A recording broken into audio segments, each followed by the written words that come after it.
the Republican heads of the negotiators. So some interesting, a lot of money, a lot of billions of dollars being spent on this infrastructure bill. Crazy. I'm bringing to the table tonight. We're going to be talking about the audit of votes over in Arizona and media's censorship of what's going on over there, as well as media censorship as a whole. We have a lot of things going on this week that you probably haven't heard about yet. It's true, including a very interesting race out of Texas in Texas 6th congressional district. A very interesting case. The congressman actually died of COVID a month or two ago, and this was a special election to fill his seat. Two Republicans ran for the seat that got a decent amount of votes to be able to go to another special runoff. And one Republican was Trump endorsed and one was not. And so we'll talk about the results and the implications of that race on 2024. Right. And we're also going to be including a brand new segment, our first edition of Hot Takes, coming around 11:30 EST toward the midway point. You're not going to want to miss it. Stick around for the show. Josh, why don't we go into what you were just talking about? So what I was talking about was in Texas 6th district, the sitting congressman, I believe his name was Ron Wright. Mhm. He had just been elected in 2018. He had defeated a gentleman by the name of Jake Elzy, who was also a Republican running at the time. Is he no longer a Republican, or is he just not running in politics anymore? Hmm? When you said running at the time, is he not a Republican anymore? Or is He just... still was. okay. He's still a Republican, absolutely. So Ron Wright won. 2020 comes around, he wins again. He dies of COVID-19 after a lot of interesting dialogue about the virus and about the implications of lockdowns and things like that. He ends up dying. His wife, Susan Wright, tries to run to fill his seat, gets endorsed by Donald Trump himself, plasters it all over her campaign ads, all over their website. I actually went to both of their websites, Elzy's and Wright's, and Wright wanted you to know it was all about Trump. It was all about the endorsements. It was actually interesting. I couldn't find the issues on her main page until you scrolled all the way to the bottom, and it was one word that said issues. That does make sense, especially when you're someone who's not an experienced politician. Does she have like a big political ties, like a whole career behind her or anything like that, or is that She just her does. I husband? believe she was involved. I believe she was an elected chair within the Republican Oh well, okay. Committee of Texas. It's not It's not like a. I don't think it's a representative body, but it's a part of the party structure. Okay. I believe she was involved in that. I believe she was a chair. If not, she was sitting in. She was an elected Okay. official within So that. yeah, she was involved, but I could definitely see using the endorsement of Trump to her advantage, considering Trump is really big with a lot of like local Republicans, usually not big with people in Congress, or a Mhm. couple, like, every now and again you get like a couple Trump supporting congressmen, but not a lot of them. So even the Republicans are divided over Trump. So like her like basing her campaign over Trump's endorsement is definitely, I would say, a good move for someone who doesn't have a lot of Mhm. either funds to do a campaign, or someone who's not up to a campaign. I wouldn't be up to a campaign if my spouse just died. Right.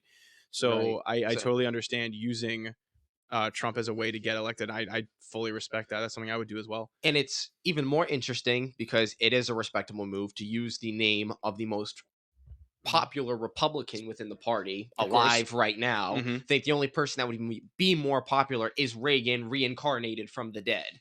I think Yeah. that's the only person that could probably beat Trump in a general election right now, if I was being I don't know. If honest. Teddy Roosevelt got out of the grave and started doing the Thriller, I would definitely vote for The him. bringing out the Bull Moose third Bull party, Moose. the third party we didn't know we needed once again. No, it's not that we don't know we need it. I definitely know we need it.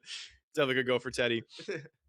um, so what's interesting is that Jake Elzy and Susan Wright had pretty much the same policy ideas: pro Second Amendment, pro freedom of speech, pro life, um, election integrity, things like that. The mainstream Republican ideals.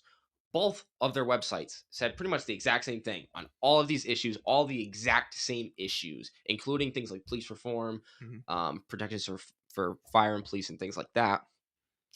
Turns out Jake Elzy wins the special election. So Okay. even with the Trump endorsement, Susan Wright is not able to push through the special runoff that had to take place. And Jake Elzy ends up taking the win and taking the seat. And what people are thinking right now is it has to do with the Democrat and independent vote within the district, Okay. because Texas 6th is very hard Republican. Trump, the last two times, um, nothing crazy about that. Pretty Republican district. And it's it's thought of that the Democrats and the independents in the district thought, well, if there's going to be a Republican in Congress, let's not have the Republican that is endorsed and politically tied to Trump versus LZ, who may not have the endorsement, still has the same political ideals, but doesn't have that kind of leash attached to Mm, him from a Democratic or independent point of all view. right. Do you know the margin of his victory? Like how Believe many people voted for him? so. So I just want. I'm LZ just was curious. ahead at time of reporting by the Texas Tribune, I believe was the name Hmm. of the newspaper. Jake LZ in Texas 6th congressional district was ahead 52.9% Oh, to 47.1% for right, with 90% of precincts reporting.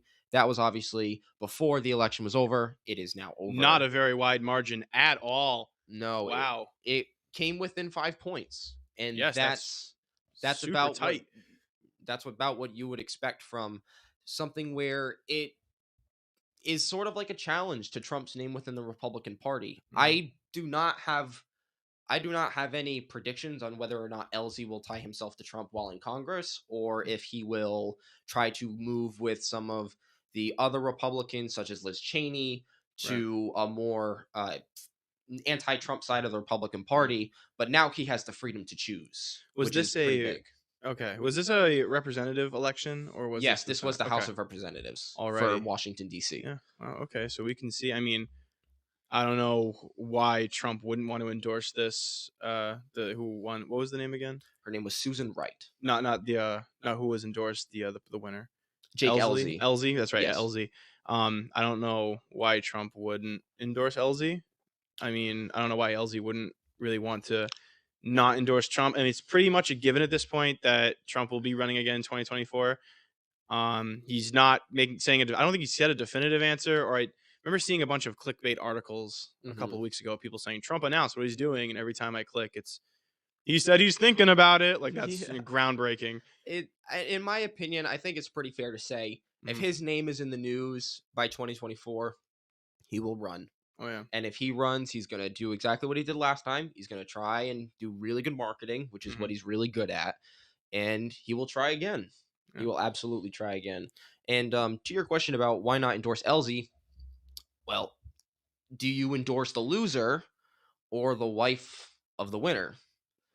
It's a weird situation where, as Trump and as Trump's staff, you have to look at this very Republican district Hmm. and think, is it even worth it to put an endorsement on somebody?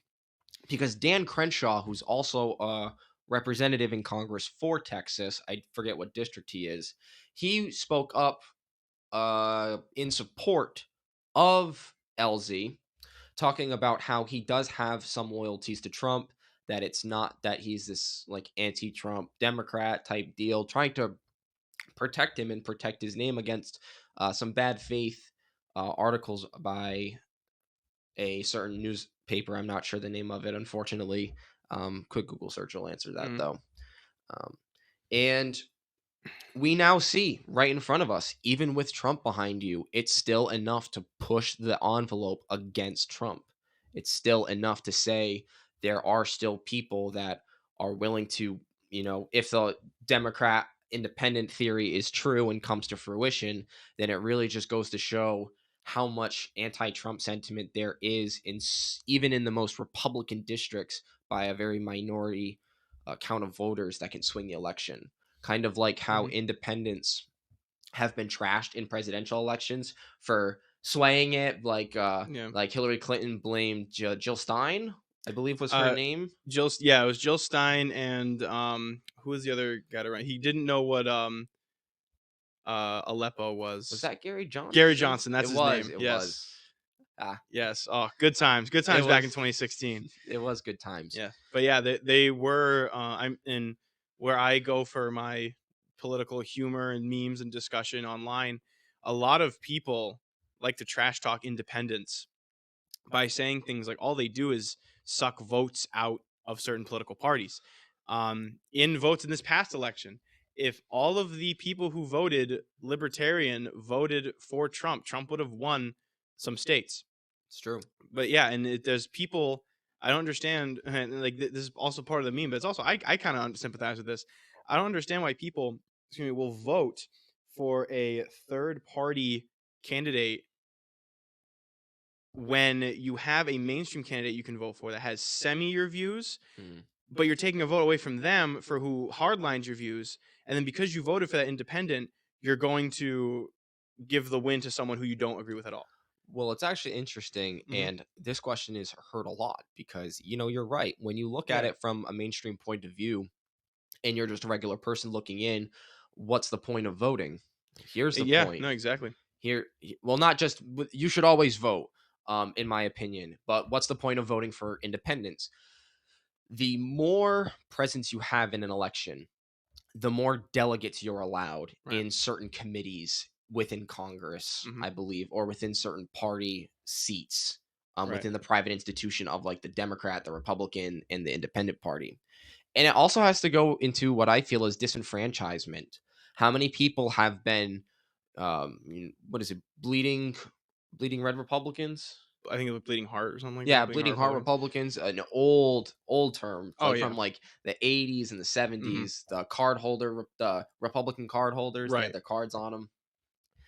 You had people that were supporting that, and then they end up supporting things like President Obama with hope and change. And there was a district in Ohio, I believe, that voted for Obama twice, then Trump twice. Right. And it's this total lack, I feel, of a Hmm. mass amount of people feeling like they don't have any true Right. representation. And where do you look? If you have on one side Donald Trump, like this last election, you have Donald Trump, who has been incredibly provocative in the mainstream Hmm. media, and it's very easy to see a lot of negative news about him. And there's a lot of influence against that.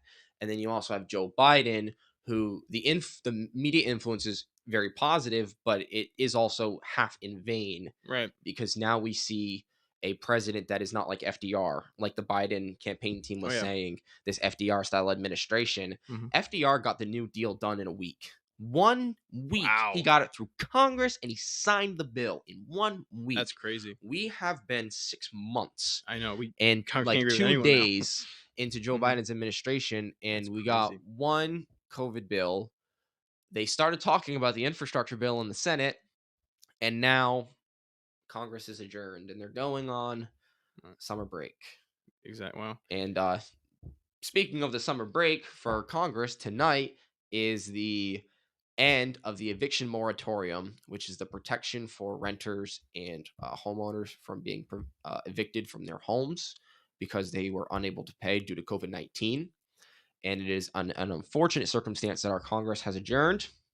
However, I feel that there's always a little bit of positivity to find Hmm. in situations.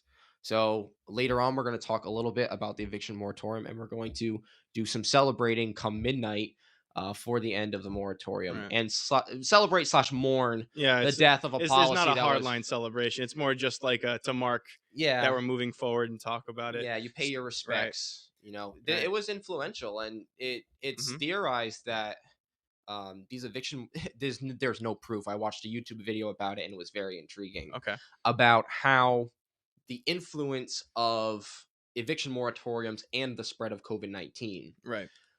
Mainline theory, if you have people getting kicked out of their homes, kicked Hmm. out of their apartments, let's say, and Oh they yeah. have to move in with their parents, now you have more people in a confined space, It's higher yeah. ability for the transmission of COVID-19, especially if, unfortunately, fortunately, depending on who you are, a vast majority of wealth in this country is owned by the baby boomer generation. Yes. Yes, it is. I remember seeing I a chart believe it about that was this up to week. like 50% or Yes. 46% around that range. Hmm. And how realistic would it be if you got kicked out of your apartment? You got to go live with your folks. You got to Right. go back and live at home, who may be pushing 60, 70 years old. Hmm. Even 55 and up is still considered a high risk for COVID Right. 19.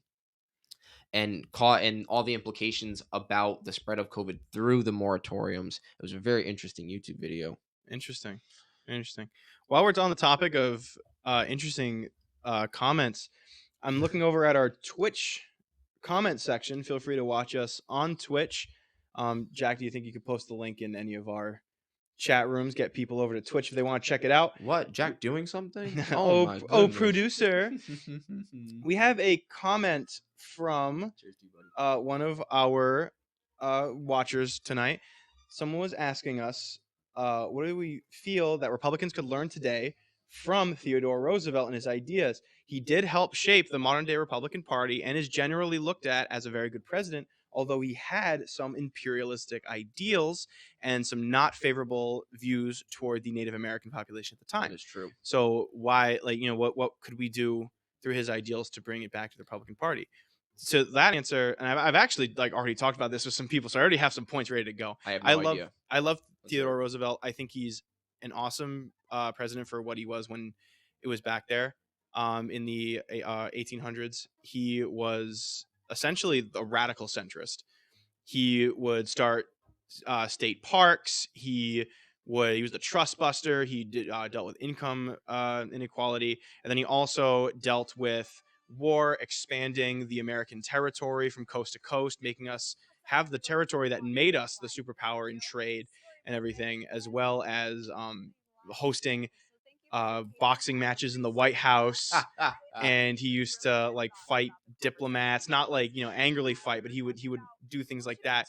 It's a gentlemanly duel. Yes, I challenge you to fisticuffs. Yes, he was a great gentleman, but he has also Excellent. said some very problematic things by today's standards. Number one, there is no perfect president other than you.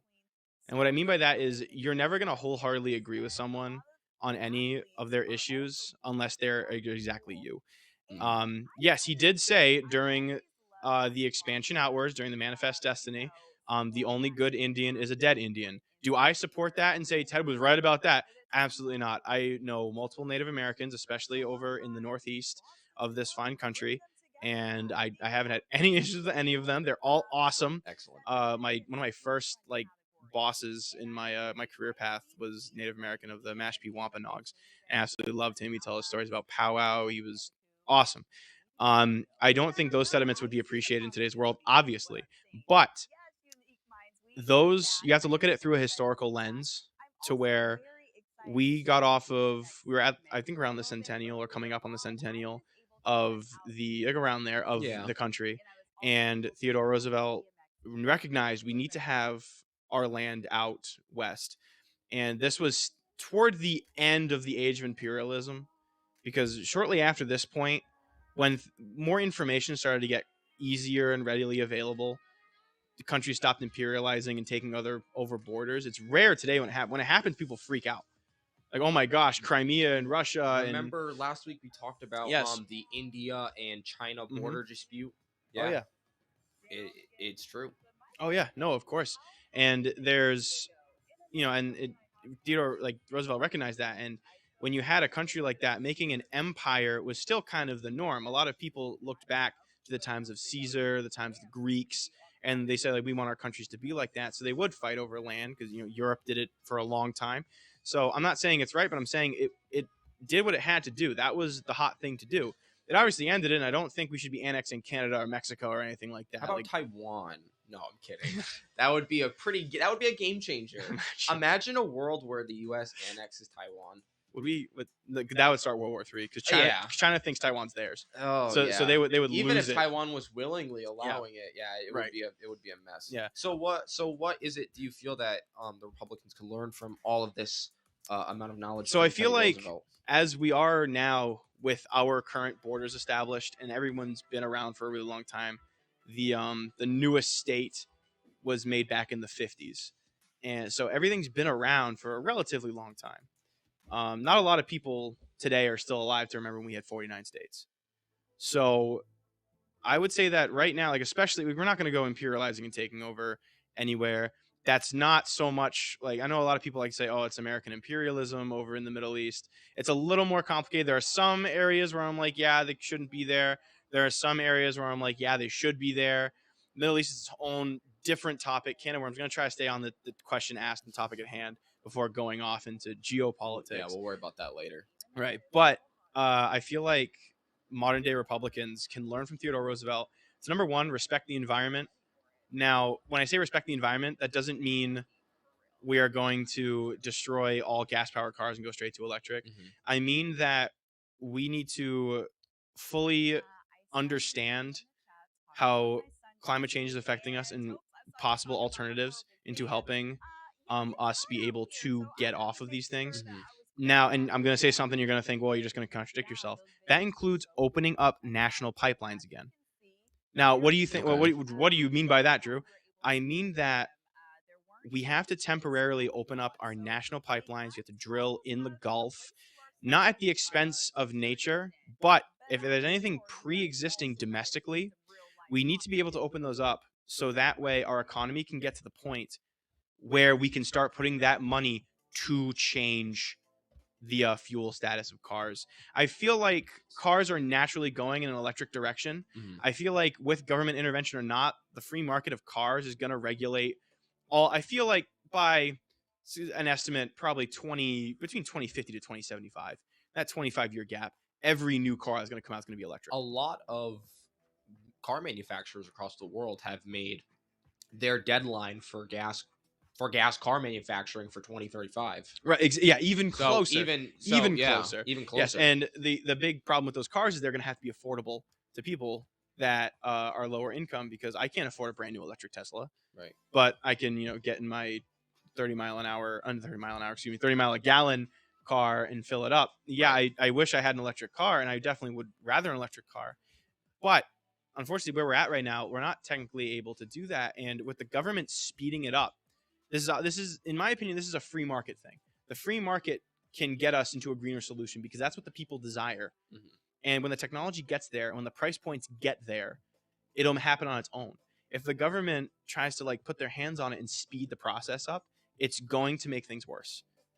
And this has happened time and time again throughout history where if the government just lets the people do their thing, it'll get to the same conclusion a little bit healthier.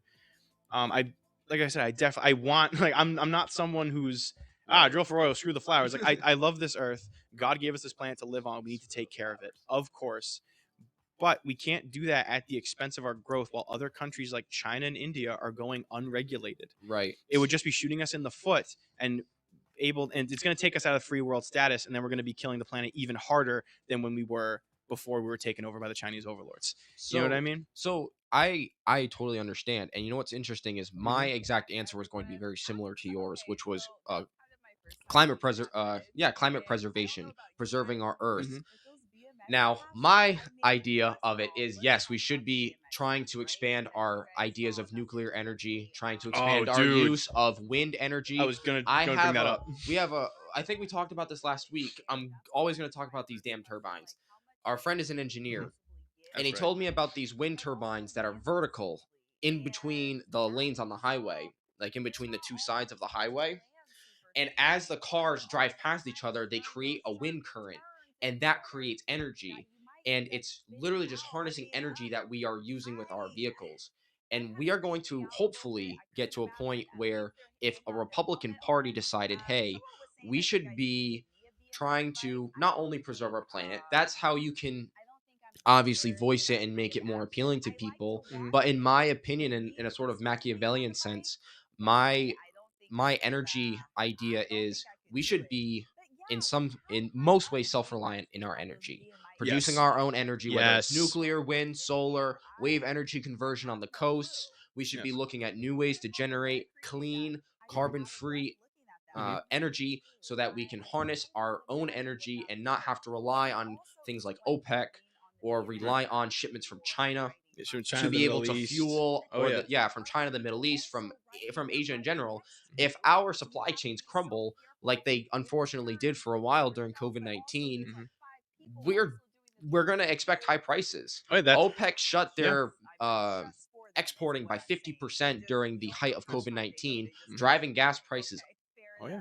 a little bit up. No one was really using gas a whole lot, so it kept the price a little True, bit that's right. There even. wasn't as much of a demand. People weren't going anywhere at the beginning of lockdown and quarantine. But it just shows the impact that OPEC has on our nation when Right. it comes to energy. And if we are in a lot of ways, especially in our public infrastructure, self-sufficient, I feel like that not only gives us a sense of national security, Hmm. but also if the effects of human nature are full and climate change does have a drastic effect on our coastlines, we have very, very expensive military infrastructure on the coastlines. Right. We have, oh goodness, it's a military training academy. Oh, it's in New York, man. Why can't I remember the name of this? Um, is it West West Point. Point? West Point. West Point is on a river in, well, not Mhm. on the river, but it's on the side. Yeah. It's on the side of the river. You know what I mean? In New York.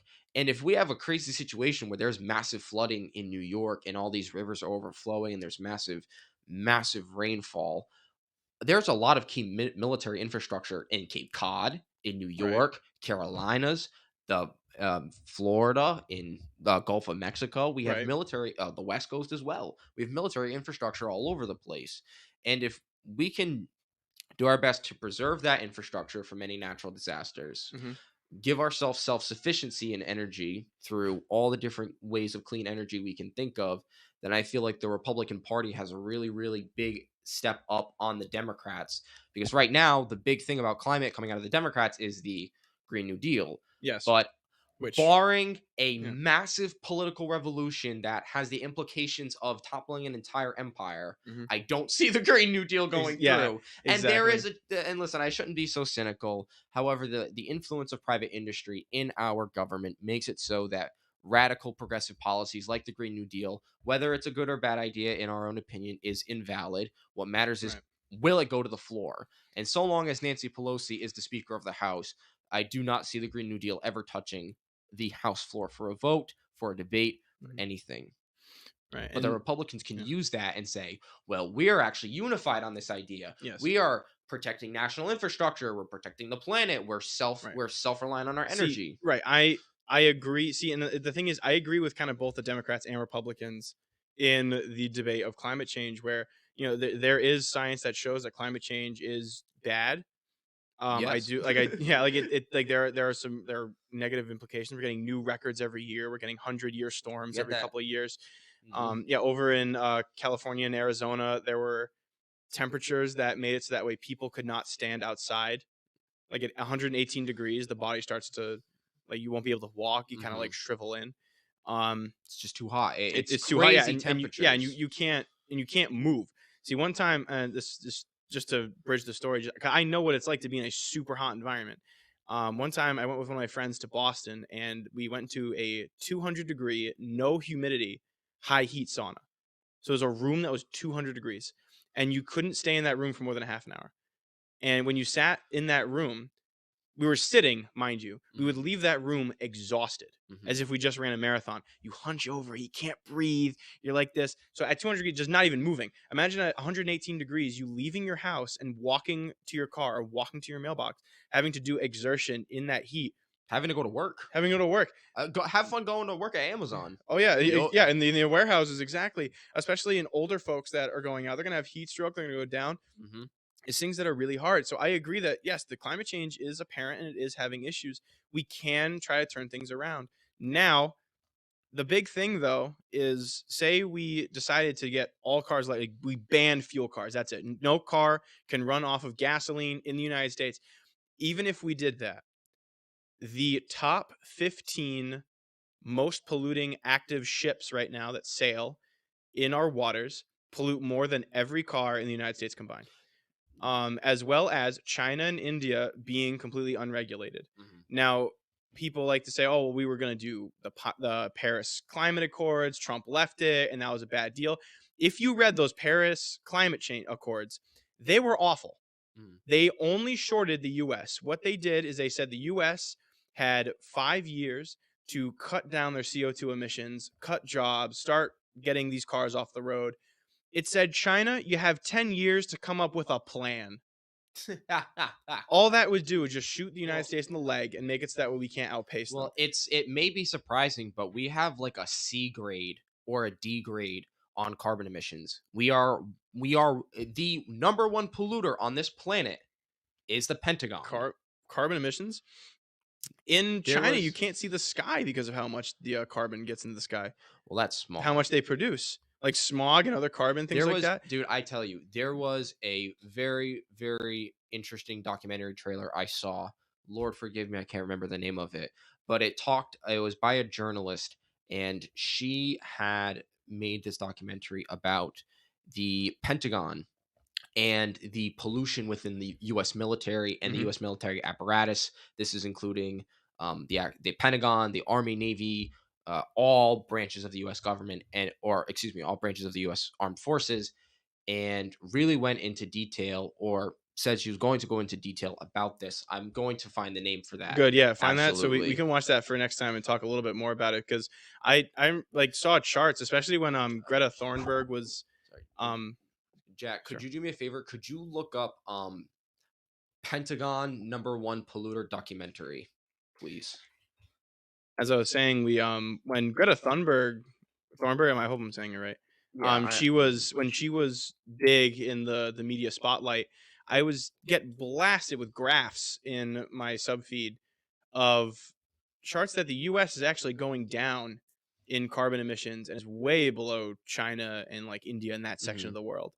And yet, like I don't know why the U.S. gets scolded so much. But like, I understand big plastic producing as well, hmm but it's these top corporations that are the ones that produce the most plastic emissions. Yes. So those need to be regulated. It's a lot more complicated and cut and dry than just get these things off the road. Yeah. And I don't agree with Republicans that say, "Oh, it's just not real. It's just whatever." I don't agree with that. I want to get to the point where we're not burning any more fossil fuels. I agree with that. Should we do that in the next 10 years? Absolutely not. We can't What force it? this. We can't push it. It has to be done gradually and through a certain amount of steps. And that includes, like I said earlier, opening up our pipelines to get local fuel so that way everything can be cheap and that way we can have a bigger, bustling economy.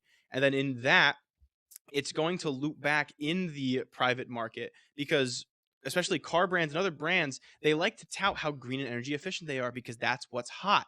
That's what's cool. Hey, I burn less emissions. People are going to go to that company. So they're going to keep going green to get people to buy from them. And it's going to naturally Mhm. do that. And then by 2035, like you said, when certain car manufacturers say we're only going to produce electric cars, it'll happen naturally. And then as America, we can start to combat climate change. We just aren't ready to get up and get in arms with that yet. And if you try to force that, you're going to cause a lot of people to go into poverty. You're going to get a lot of people to give up jobs and other things. You're only going to empower big mega corporations, and we're going to have to regulate them as well. Which, if you do this super fast thing, especially through Congress, who gets lobbied by all these Mhm. corporations, it's not going to affect them, and we're going to be doing more harm than good into getting Mhm. there. Like I said earlier, I want to get off fossil fuels. This isn't me going like, yeah, crap on the polar bears, whatever.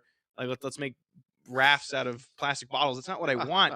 I want it to be not like that, but it can't happen right away. It has to be through a long period of time. It has to. And So. what's tough about that is it would probably span over a few different presidencies to get to that point. Mhm. And you might have a president that's going to try to undo it, or a Congress lobby that will try to undo it. Yep. And it's a policy that has to be able to stay through and consistently have this gradual change, so that way we get there. You know what I mean? Like like if we are going to do some kind of government regulation, it Mhm. has to be done super gradually. I would say give it up to the free market, but with corporations and stuff polluting, we'd have to limit their plastic uh, giveaway. Another thing that really isn't talked about, I feel that should be talked about a little bit more when talking about climate. It is obviously a temporary band-aid. This Mm-hmm. cannot be a long-term solution, but carbon capture can be a very crucial step in Mm-hmm. that transition period that you're talking about, especially when it comes to companies that are very high polluters. Yeah. And it's not only about carbon emissions either. And Right. carbon emissions is very important because that is, Mm-hmm. according to scientists, the lead driver of climate change. But what also matters is, toxic waste dumps in swamps, Mm-hmm. or residential housing that is condemned because a local plant got shut down and the CEOs got away clean. And Mm-hmm. that's what we find a lot when we see rampant pollution. It's by this institutionalized, Mm-hmm. massive profit incentivized being that sole purpose is to make money and not have any care for the environment, for the people Yeah. around it, for the workers within that Right. community. Yeah. Just to add to that, I'm reading off of Twitch chat right now. Scientists say that the situation is dire, so solutions have to come fast. Well, to that I say some solutions can come fast, like regulating corporations, going in and doing investigations. That stuff needs to be done immediately and quickly. Especially Yes. sorry, Hmm. I hate to No, cut no, you off, yeah, but no, it's very say, important that we mention the US military. yeah, The US military is all gas, no brakes. Literally. yeah, It's all gas, planes, trucks, aircraft. Well, there hmm, actually are new aircraft carriers that are nuclear powered, and they're very, very powerful, and they're very, very efficient. And that is a very good step that I like to see. yes. I like to see Love nuclear power. Let's yes, go. I love nuclear Yeah. power. Listen, it can be so dangerous, but Twitch chat's right. Mm-hmm. Steps need to be taken, and if we need to start really radicalizing our military infrastructure to make sure that we do not have this drastic impact on the world being Yeah. pushed and profited on, by the way, Mm-hmm. by our tax dollars, because people forget private companies make those Humvees. Boeing is the ones that Yes. make those planes. They sell the jets. Right. Private companies make the bombs. Lockheed Martin makes Mm-hmm. logistics and all this crazy technical crap. They're Right. making bank off this stuff, off of our tax dollars. Yeah. And if we are actively killing our planet with our tax dollars and people are profiting off of it, it Yeah, needs to that's be not good. investigated. It's like war profiteering. It's something that's like equally as bad. Hmm. Yeah, like along with the like, yeah, like I agree. Some situations have to be taken care of right now. Like I said, the investigation and regulating these corporations, Hmm. but we can't do it at our base level right now as fast as we can. That's just going to cause extreme economic hardship. And if the United States faces extreme economic hardship, it brings economic hardship on the entire world. And my main focus is if China overpasses the United States, breaks that mutually assured destruction lock that they have with us, and then goes to war and gets rid of us, the free world's gone. The Chinese government does not give a rat's ass about their pollution. So it's going to do more damage in the long run. We have to keep America up. Situation, oh, it's dire. It has to be done quickly. Like now, they said that in the 80s and the 90s. Remember when the people were saying, oh, by 2010, the polar ice caps are going to fully melt and flood like half of Canada, and saying that I've never seen that, but honest, people were but saying people had like insane predictions. It's always been like a we have to stop this now issue. So I understand when people say, "Oh, it's not real" or "it's not whatever." I understand. I don't agree with it, but I understand where people come from when they say things like that. Like, "Oh, it's fake." I don't think it's fake. I just think you have to overhype it to get people to listen. right. So I do agree with that. But yeah, people have been saying for decades, "Oh, we have to stop this now, or we're gonna flood." But ice caps have been fluctuating in freezing and melting and freezing and melting. Yeah, the polar ice caps need to be, a little colder up there. We need to, like I said, Well, like I said earlier, I'm not for pollution. you I gotta. I I want to get to the point where nuclear power, with electric cars and everything, we can have like full green resource. I want to get there, but it can't happen right away. It will absolutely destroy the state of living There in our country and then the world. Well, in my opinion, that's a very radical view. Hmm. I think that radical change will bring radical change to people that Hmm. might not be expecting it, and these are the miners that are mining Hmm. coal, the people that have been mining coal for the past 15 to 20 years. They graduated from their local high school and then they started mining coal, and they've been doing that. They're a union worker. Hmm. These are the lives that are being implicated, and obviously the entire world is being implicated as well, but in this country, we still have the view of the individual. That Hmm. is a key part of our Constitution, the individual's freedom of expression, of speech, all our basic Bill of Rights, and all of the amendments on top of it. And if we do not have some bit of care for the individual, we're going to disenfranchise people. We're going to push people further away. They're going to have less trust in the institutions, less Hmm. trust in the government. And when people come and say, hey, this mine doesn't have to be here anymore, we have something for you that you can do so that you don't have to mine here anymore, Hmm. they're going to do exactly what they're doing now. No, we don't trust you. We know you Yeah. want we know you want us to not have a job. People use that for propaganda Yeah. and people get manipulated, unfortunately. Hmm. But the bottom line is, if we're going to have zero carbon emissions, that means no coal. Yes, and That means no gas. that's one of those really unfortunate things that's extremely hard to juggle. Every political policy is going to have a give and a take, Hmm. and part of converting over to nuclear or electric is to get rid of coal and petrol workers. And those people are like you said, they're unionized, they're hard workers. They've been doing that for a long, long time. Um, I feel like a way to do that would be kind of, I mean, it would be really controversial. It would be like a forced downsizing Hmm. where essentially the government would say, you can't hire anybody else right now to do this. Like only the people in your Ooh. union can still work in this. Ooh. You know what I mean? Like one of those things where when your last worker reaches retirement, you will retire your business kind of a thing. That is the Which most is, yeah, 5-year plan I type know, deal which I've ever is heard. That sounds it's a incredible. really it's a very like left policy, and you wouldn't think of it coming out of my mouth as someone who's more right. Yeah. But I have common sense. I look at the world and I don't push things aside because I don't have an allegiance to a party. Mhm. But I'm saying it has to be addressed, and that at least that's one suggestion on how I would think about it. I am not some kind of expert on the coal and petrol industry, but I do know a little bit about nuclear power. I know how it works, Mhm. vaguely. I know about uranium and the pellets and how they do everything like that. Can Um, you make nuclear power with your own body? is your own body? No. So what? No, I know, I Yeah. know. So I'm so yeah. I'm So kidding the with way you, that but nuclear power works, it's actually super interesting. I took a class on it back in school. Um, they mine uranium 235, Mhm. which is the bomb uranium. That's like the high energy uranium. Only 3% of it exists in nature. You can make it artificially. Okay. And they mix the high energy uranium of U-235 in a ceramic pellet. And they're kind of shaped like solo cups. Josh, could you hand me the solo cups just so I can do the example? They're shaped kind of like I need both of them. Thank you. Oh, does that have Oh, liquid? Oh, never mind. yeah. So they're kind of shaped like this. I'm using this as a really rough example. So that way you can stack these pellets in a rod, right? And it goes all the way Mm, up. gotcha. That so when they say fuel rods in a nuclear power plant, that's what they mean. They mean the rods of all the pellets. Now the pellets have a really small amount of that U-235, that radioactive high energy uranium. So it's going to produce energy.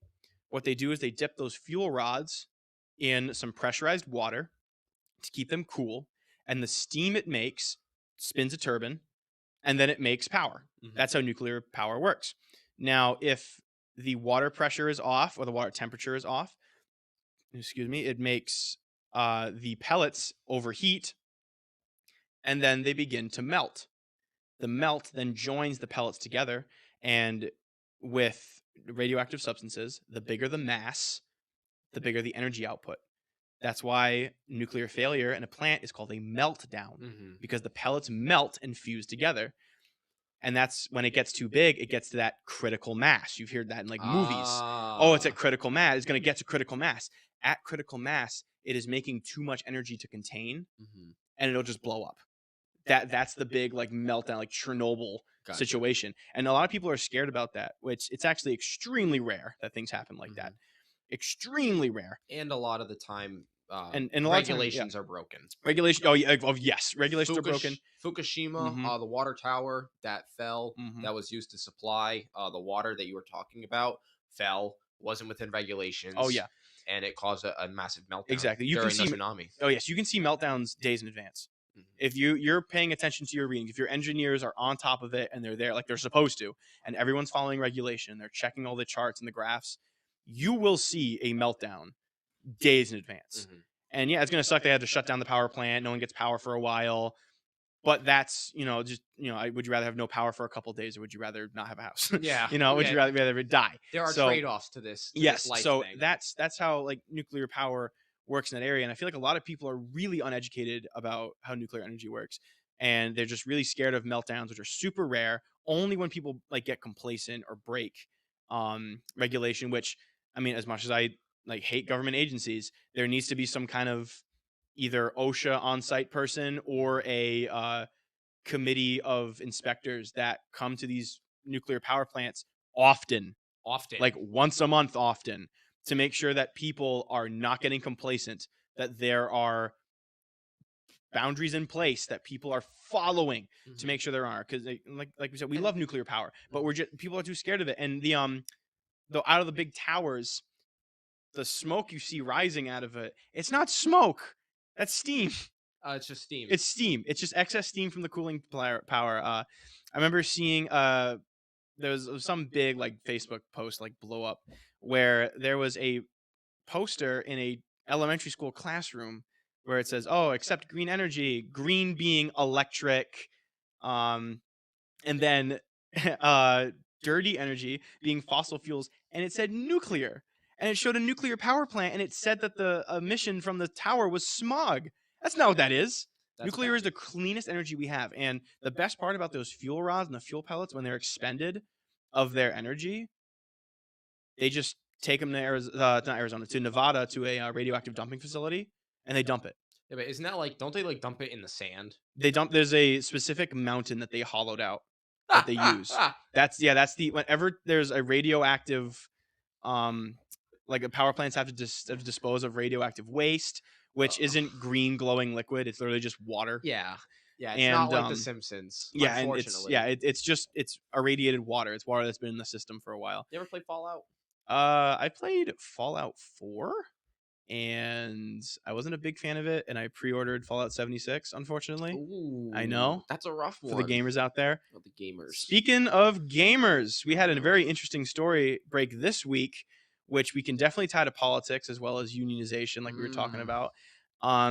Blizzard Activision, more Blizzard, had an awful turn of events this week where someone blew the whistle on a very intense workplace incident where a female employee was being sexually harassed, and when she sought help, she was ridiculed for it, and it drove her to actual suicide. Awful, terrible, inexcusable, and something that should be prosecuted, and extended to the full extent of the law. Mhm. Excuse me. Blizzard Activision has hired a very notorious anti-union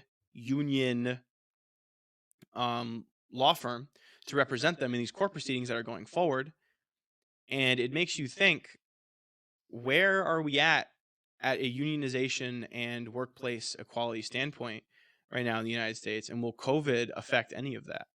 We had sort of a preview of this exact same conversation in Alabama with the Amazon warehouse workers that tried to unionize. Mhm. Amazon was suspected, I can't read it.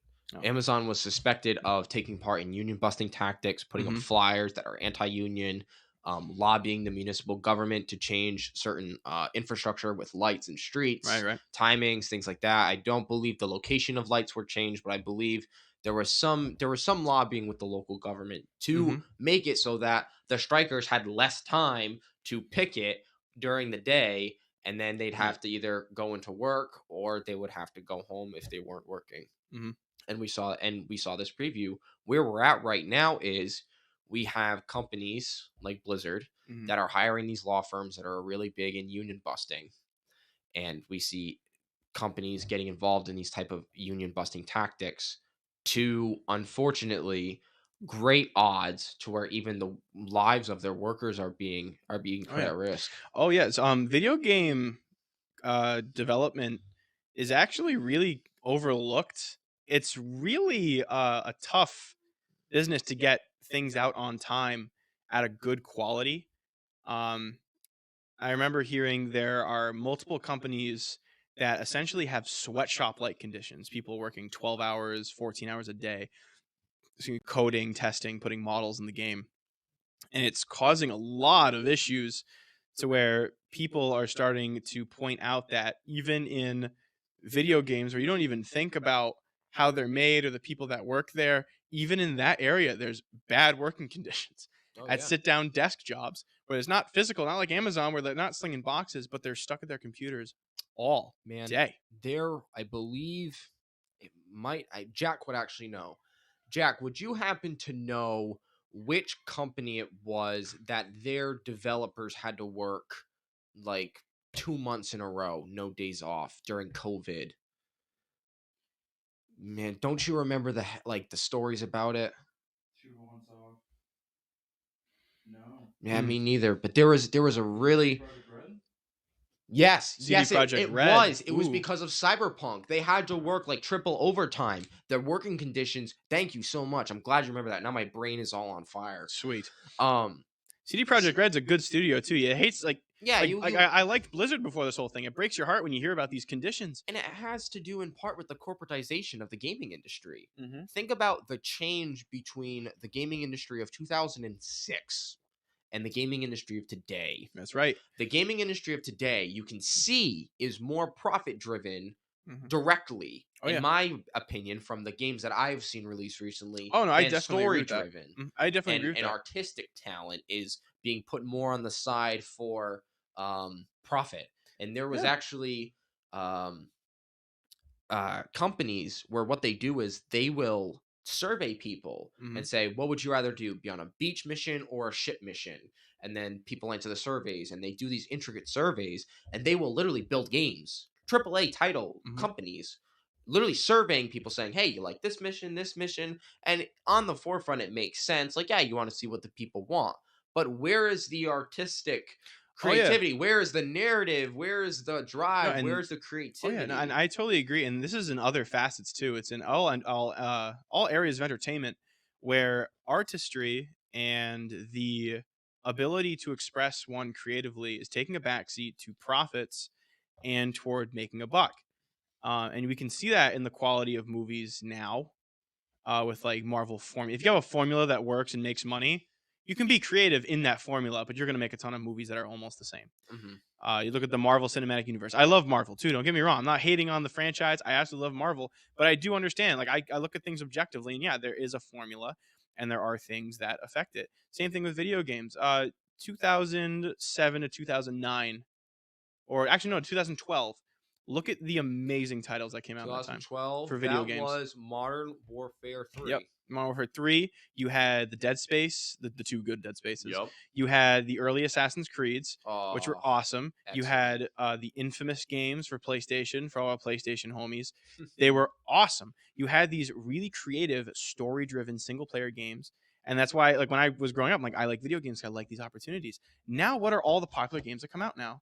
They're they're usually free to play, Multiplayer, multiplayer online, yeah. shooter online where you can buy skins and get money. Like the artistry is more, instead of writing a coherent good story, it's into the cosmetics of the skin, and it's to get people to do that. And that's just in video games. It happens in movies now. Mhm, It happens in TV shows now. How many times are we fed up with how repetitive a show is or a movie is, or how dumb it sounds or looks? mhm. And that's kind of, and I mean, not to fully derail from politics, let's bring it back to politics. Do you think that corporatism will go away on its own, or do you think we have to do something? And do you think that artistic integrity can still earn you a living in today's world? So the first question you said was, do you think that corporatism will go away on its own? Hmm. No. So long as there is a profit, corporations will make it. So So, long yeah, as the Milton Friedman style of CEO share tied to their salary, right. and this um, share driven market economy, we are going to see further and further exacerbation of corporatism. I feel we're going to see the tiniest profits being squeezed out more Right. and more. You're going to see water being squeezed out Mhm. of And stones. that honestly can, like, corporatism goes everything to manufacturing of goods, foods, and products to entertainment. Absolutely. What do you think we, either as a society of people and consumers, can do, or what can the government do to regulate that, to get that to not, because what, like, we can't have a government commission for the artistic integrity. Like, Yeah. you're gonna show up and read a script and say this isn't artistic integrity, when in fact it is. It just No, sucks. you just Like turn, it's yeah. subjective. You turn it into propaganda at that point. Exactly. When you So put yeah. regulation on artistry, Mhm. that's when it becomes Right. propaganda. So what can we do as like a people? I mean, it's tough when every piece of media. It's like corporates have the monopoly on it. Disney owns 1/6 of all media you consume now. 1/6 of all things. Amazon owns MGM now. Do they really? They do. Oh They my acquired them for, I believe it was like $10 billion. goodness gracious. Yeah, Amazon now has a hold in every single aspect of our lives. Hmm. Commercial shipping, streaming with the Amazon Prime.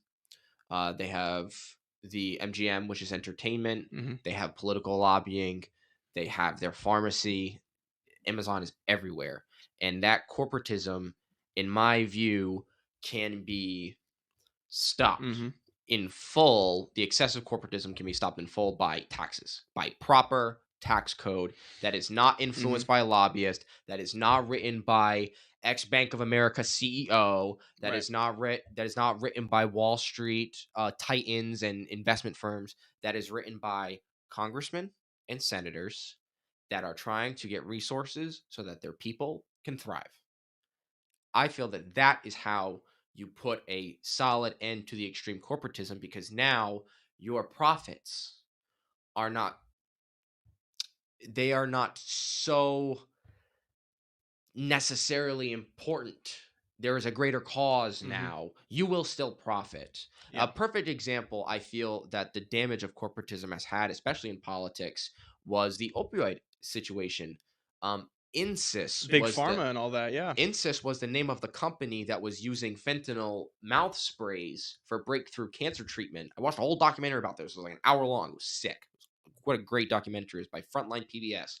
Excellent documentary. And they talked about how the sales team for Insys, the Hmm. product for fentanyl, was called Subsys. The sales marketing team was not doctors. They were Wall Street analysts and Wall Street salespeople. And they would go and give speakers' fees to doctors. The doctors would then go and write prescriptions for Subsys. And the sales team would get paid more money the higher doses of Subsys that were sold. The higher doses are much more addictive. This is fentanyl we're talking about. 1,600 milligrams of fentanyl. 1,600. The normal dose for breakthrough cancer treatments is 100 milligrams. 16 times the average use for breakthrough cancer patients. I could take down a small elephant. It probably could take down, What? it send him on a wild trip. Yeah, But that's insane. that's how corporatism has Hmm. enveloped everyday life. Now you can't go to your doctor. Right. Well, now hopefully you can, but prior to this, people would go to their doctor and say, "Hey, I trust you. What can you do?" And these Right. doctors, there's no regulation, Oh yeah. and there are Indian manufacturers making the chemicals for fentanyl, because fentanyl cannot be grown. You can't grow fentanyl. It Hmm. has to be man-made. And Indian producers for these chemicals were being sent shipping data to bogus companies that didn't exist and they didn't know. And it's going to all of these different drug people, and now the black market's getting involved, and it's Oh yeah. all because of this crazy lack of Right. regulation in this very, very dangerous market of opioid prescriptions. So we have all of these problems that corporations have started and caused and exacerbate. I completely agree. Corporations are evil, and they need to be. Yeah, they the worst thing you can do is humanize corporations. I Say we decide like, okay, we're going to do something definitive. We're going to make some kind of tax bill. It needs to be regulated, and the tax bill needs to be written very specifically to make sure that it does not hurt small business.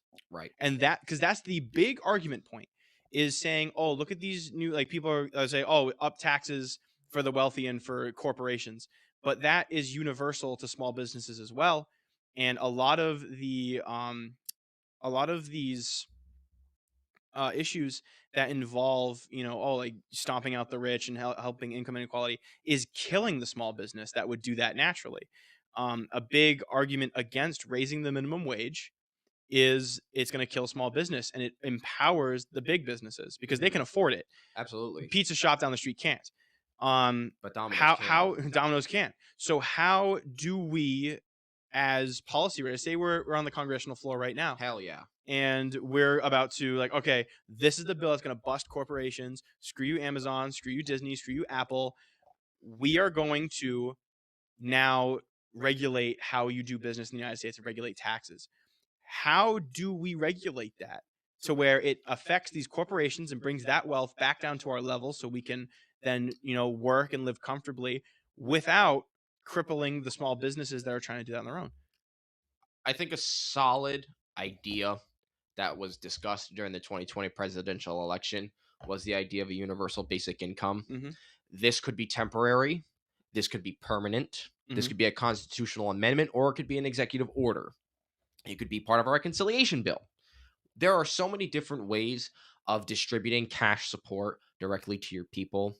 And what's great is when you send money directly to people and not to businesses, what ends up happening is that you are going to see your neighbors getting the money, not your neighbor's employer. Hmm. So your neighbor is now going to be a little bit more incentivized. Hey, I have more money. I could spend it locally. And you can have this is what you could have a propaganda campaign about Hmm. shopping local. You could direct funds from large businesses to communities that were heavily affected by things like Amazon and Walmart, by automation and by the Hmm. loss of, especially as we get further into the 21st century, with truck driving jobs, with a lot of other jobs that are going to be um, automated and work is going to have to be moved. The idea of a universal basic income can supply local families Hmm. with an income so that they can shop local. Another idea is a form of UBI, universal basic income, Hmm. which is the child tax credit that is actually in place right now, thanks to a bipartisan group of senators. Mitt Romney was one of them. He's in Utah now. He was governor of He Mass. was governor of He Massachusetts. ditched us, man. I He know. was like, man, Boston smells. And I'm like, you smell. Not gonna lie, kind of does sometimes though. Yeah, but that's low You tide. ever take a walk down the Boston Wharf? It doesn't smell great all the Yeah, time. but that's why you don't go to Boston at low tide, and it won't smell bad. Yeah, because we'll know when the tide is. Yeah, Unless I you're mean, like, you will. You can look that up. I mean, technology yeah, is a thing. I'm gonna look up Well, with a tide. you can. Why I can't know you you? can, but like, Jack, what? can you look up the tide? What? Producer, the tides, please, in Boston. Thank you. We'd like to know how the To prove a tides are point. turning. Yeah, to prove a point. Yes, I know you can look up the tides. That's just such a crazy thing to want to look up. I feel like that's Just to prove, just to be just to prove a stupid and prove, point. just to prove a Listen, point. if it's to prove Um, a point, I support it. so currently headed to look. So it's Don't go to Boston. gonna start to smell. Don't go to Boston. Speaking of the UBI, I could think of a compromise involving a UBI. I could see maybe because the big issue with UBI and people are against it, just offering Yep, counterpoints. absolutely. It's going to cause our currency to be a lot less valuable. Hmm. Considering if everyone's got $1,000 a month, everything's going to be a little more expensive. Rent's going to go up. Um, bank loans are going to be a little more hard to come by. Also, I'm just for reference. I'm also I. It's a kind of a radical idea, but I'm pro regulation of rent.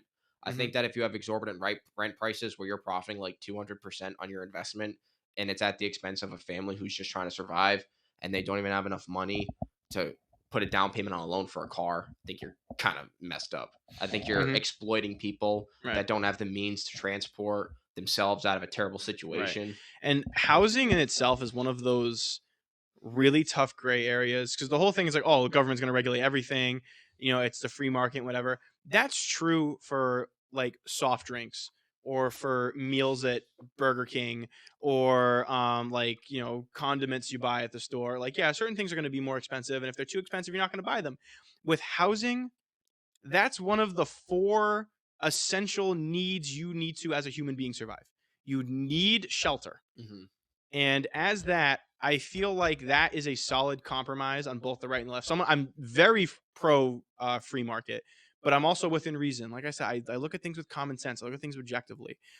Glad one of With, us does. yeah, with yeah, with the four things that we need as humans to survive. The four: you need water, you need food, you need shelter, and you need stable internal conditions, meaning you can't be sick. Does that include like mentally and that, physically? that we're starting to get to that point, and I feel like I can agree. those four things should either be free or extremely minimal. Mhm. Now, those things are very hard to do, especially with healthcare. We have and like there's a lot of charts that factor in like cost of healthcare. In the United States has the number one, just in terms of procedures, the number one healthcare in the world. The number one hospital in the world is Mass General in Boston. Hospitals in the US are so good compared to hospitals everywhere else. Mhm. We have the number like Mass General, it's nuts. We have number 1 through 10 doctors in any given specialist on site at all the time. People travel throughout the country. The country has a lot of people in the US who really want to do great things in healthcare. The only thing is it's not affordable. Mhm. But that's kind of the drawback of having as good of a healthcare as we have. It's going to be expensive. Mhm. You know, say you want extensive surgery to get rid of a cancer. I understand it's a life-threatening surgery, but also that means There's going to be a ton of equipment, a ton of drugs involved. There's also going to be doctors who are going to be awake probably 16 hours Yeah. in your body, cutting you up and making sure. This is not me saying, oh, if you have cancer, whatever. Like, I understand, like, that should be affordable. That should be Yeah. something, but it's an expensive procedure If it, for a reason. It's not expensive because the pharmacy and the hospital wants money. There are some procedures that I agree with that, like the cost of insulin is disgusting. Mhm. And the guy who went in front of Congress who's like, it's legal to do that, raise the price 300%. That guy, I feel like, yeah, not legally, but I feel like as a society, we should drag him out of his bed and beat him with an inch of his life. We shouldn't kill him, but we should send a message. Yeah, and Um, he's the stable one here. yeah, I'm stable. Apparently. Yeah, if you're raising prices like that to hurt people, you deserve to be hurt in But you return. know what's Not to crazy? kill, but to be hurt, to know the pain you're inflicting. Never. I feel like it's never that personal. I Mhm. feel like it's always just numbers. You're looking at Yeah, a no, screen that's the and you thing. see, but it's a side effect. Well, the thing is, it's It's not crazy. personal, and that's what makes it worse. Mhm. It's the fact they're looking at this, and someone down the line had to say something, because that's how businesses work. You surround yourself with a group of people. There are boards, there are councils. Someone had to say these prices are going to go up, and some people aren't going to afford it, because they had to have run the numbers. Because think about it, you raise the price of something astronomically, then you have to do the numbers of how many people about are going to buy it. If you raise the price, you end up losing money. It's not worth raising that price. Well, it ends So up. someone did the math to say, hey, these amount of people that won't be afford it is fine because we're going to make more markup. Mhm. And that's absolutely ridiculous. But then you're going to say, oh, where is that money going to come from? Whatever. Insulin is not crazy expensive to produce. It is not. Would It you is like to know cheap. Would you like to know how much a vial Go or for a it. thing of insulin is Go for it. in the UK? Go for it. I think it's like $13. I know. Yeah. It's Or excuse me, inhaler. An inhaler is Inhaler? $13. I know isn't it? I think it's An around, inhaler here is $50. yes. And I think it's $300 for a vial of insulin here as well. Probably. And that is an insane markup on how much it costs to do that. And it's something that it's disgusting. It's hurting people. And it's something where if you're in the medical field, there needs to be some kind of regulation to where you're not putting profits over people. Um, Doctors have to take a Hippocratic oath. And if anyone even suspects them of violating it, like nurses, doctors, everything, they have to go through an extensive review period to where they might lose their job and career and livelihood because they think they're hurting people. Big Pharma needs to do the same. There needs to be some kind of oath that people need to take to where they will not put profits above people. If you're making medicine, if you're making things that save lives, that alleviate pain, that make people able to live a full life, you need to take either some kind of oath or some kind of contract where what you're doing is for the good of the people and money's going to come second. You can never put profits first if you're in a market of medicine. So that makes me think about the most direct way that you can attack the profit, Mhm. meaning more than the people, is to eliminate it. And I understand people's concern about eliminating profit in healthcare because the idea of profit is you want to use that to invest back into your company, research better drugs, research new ways to help diseases, treatments, things like that. Mhm. It comes to find out that a majority amount, I believe it was over 80% of all medical research funding in the United States is funded by the US federal government. Mhm. So it turns out that we end up paying a majority of the research for these drugs. And then when they are discovered, the companies that got the grants from the federal government can manufacture them, protect their intellectual property rights, Mhm. not have them licensed at a cheap cost by the federal government, which they can do. The federal government can license drugs to be open Mhm. so that more people can manufacture and more factories can manufacture the drugs. That can be done. And you're right, it's going to get to a point where are we going to either say profit is limited Mhm. or are we going to say that profit is eliminated and now it's just for the good of the people? Now, see, I was actually just about to say that if you eliminate profit, that would make no incentive to make those medicines. The whole part of like what's beautiful is when the free market's getting into this medicine. Like, yeah, you're gonna have people who are like, I want to make medicine because my mom died of this illness, and I want to make sure no one dies of it again. There are good people. I'm not saying that, but these good people, yeah, they're going to be driven, but they're not nearly as many driven individuals that are like of the good mind to do good things, and there are the ones who are out to make a profit, Well, and they see that. So I profit shouldn't be eliminated, but it should be limited. I feel like like I said, like I hate the government, but here I am recommending a government mandate for everything. I feel like there should be a mandate where, as someone who produces medicine or any other medical technological item, anything that involves with medicine, should be restricted to a 100% profit Mhm. on manufacturer. So if it costs $5 to make each dose, you should only be able to charge $10 per So then dose. I have a question. I want to push on something. So if you have two, let's say two chemical manufacturers, the Hmm. workers themselves, not the companies, not the corporate CEO, not the board of directors, you have the workers. You have one scenario where the workers are making X amount of dollars and Hmm. they're manufacturing the drugs in a profit driven system. And then you have those same workers in another system where instead of being profit driven, it is a non profit driven system. And both, all workers within this are making the same amount of money.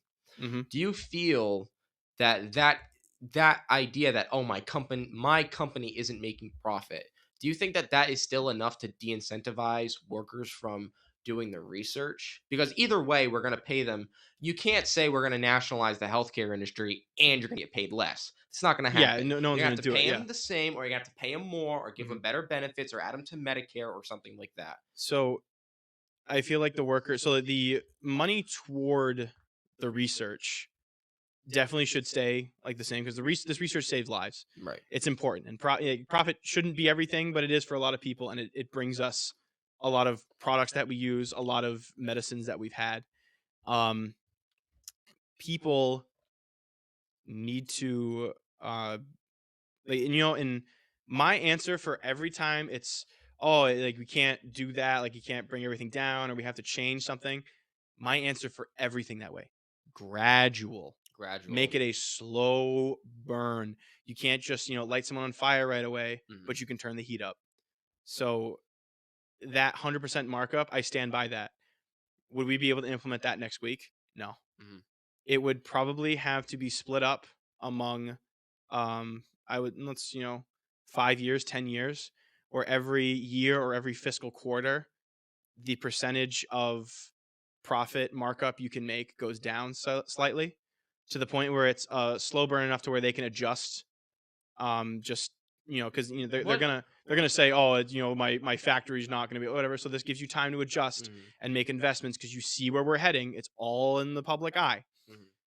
Mhm. So that way you can make, like, these drugs affordable, but it has to be over a period of time. And I know a lot of issues, like the climate change issue, like a lot of things have to be solved quickly. I understand that, but we can't do some of Mhm. these things quickly. Yeah, we aren't the And CCP. yeah, we aren't the This CCP. We isn't can't just lock that down. Yeah, it's not a So one-party system. We can't do five, ten yes, year plans. And maybe if we were all under a similar mindset for betterment of humanity, yes. could be possible.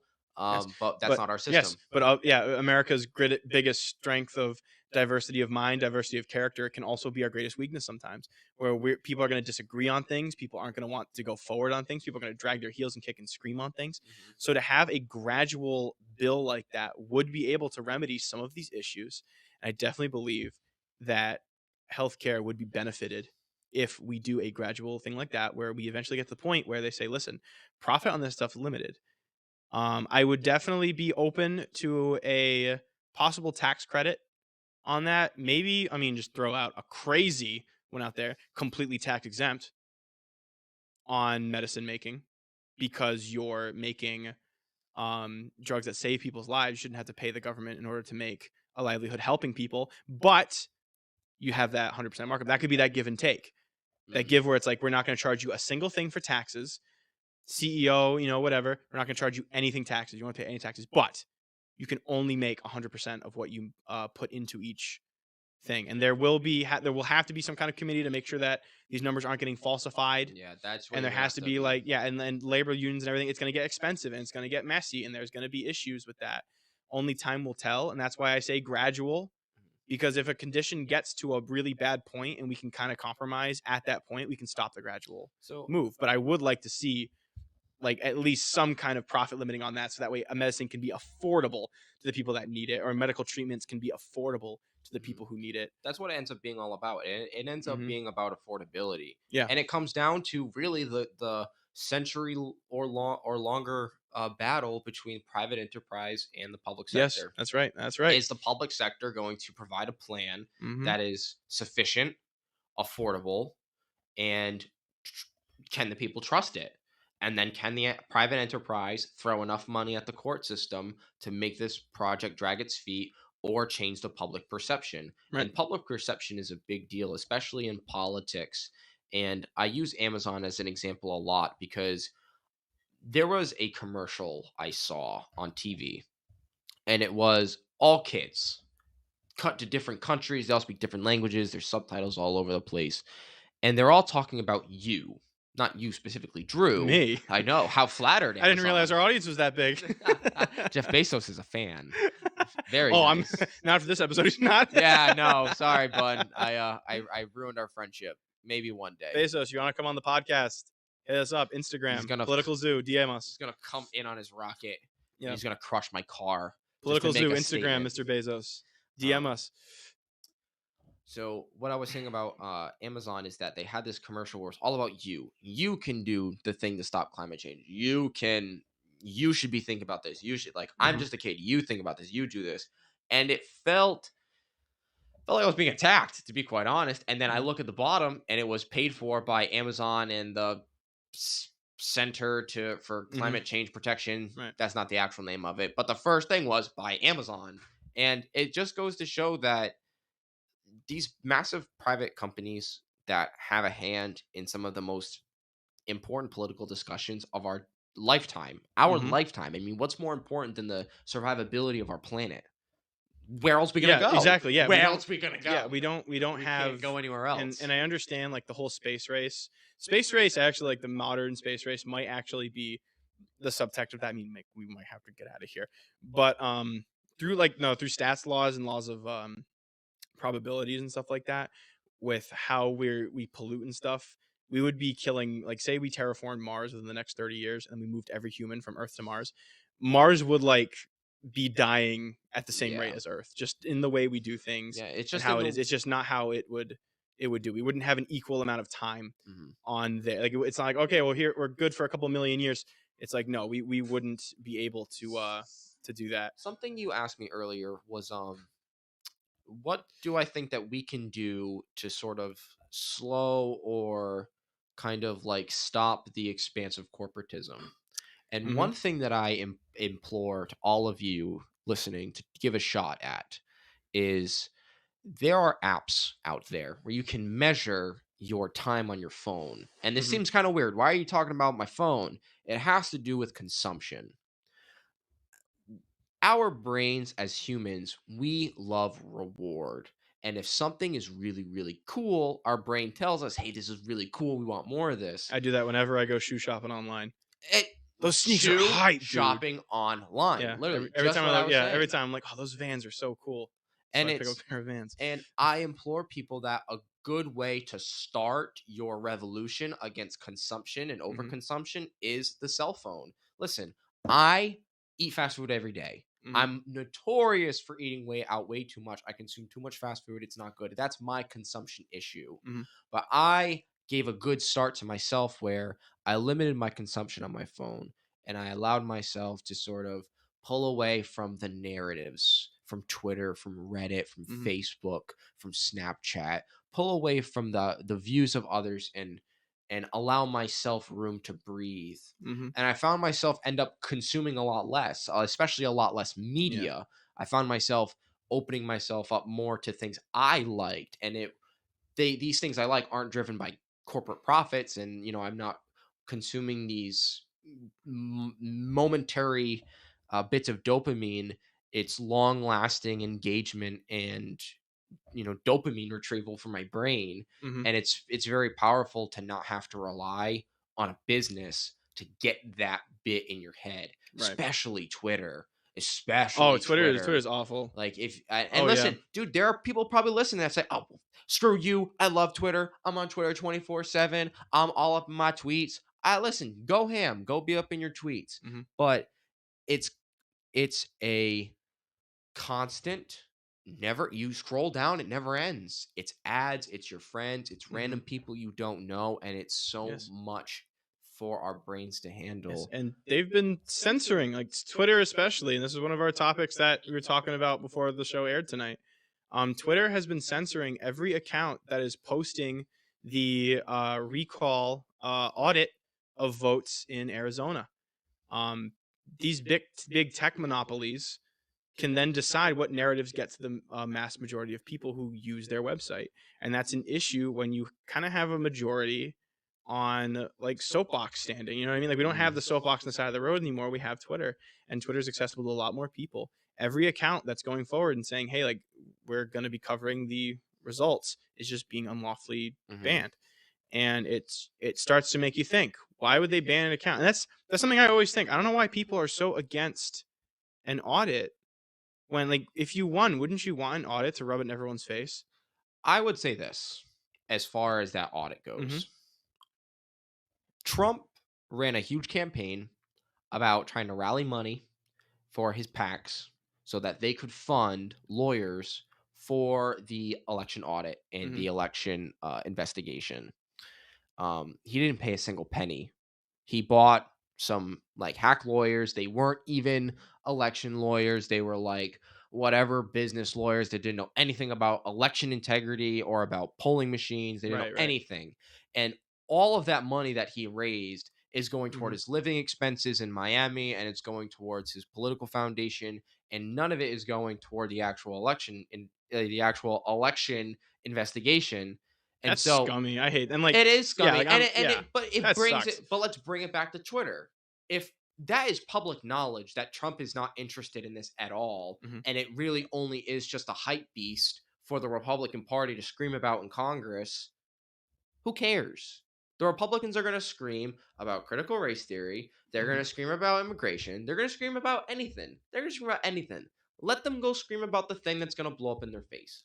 I agree with you. mhm, I think that if if the Democrats really wanted to show, like, hey, screw you, we won, they should be behind it. But here's the thing the election, yeah, 6 million more people voted for Joe Biden. It was 40,000 votes that changed the entire race of the presidential election. Those 40,000 votes, if they were flopped to Trump, Trump would be president.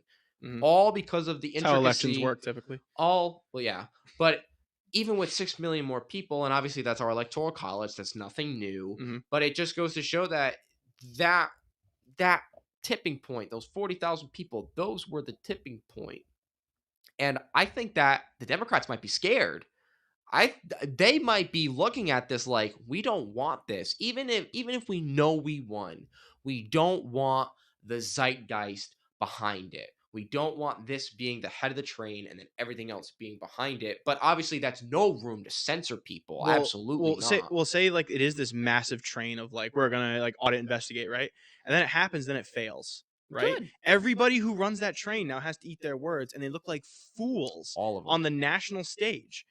So, that doesn't, like that doesn't mean, like, why would Democrats not want that?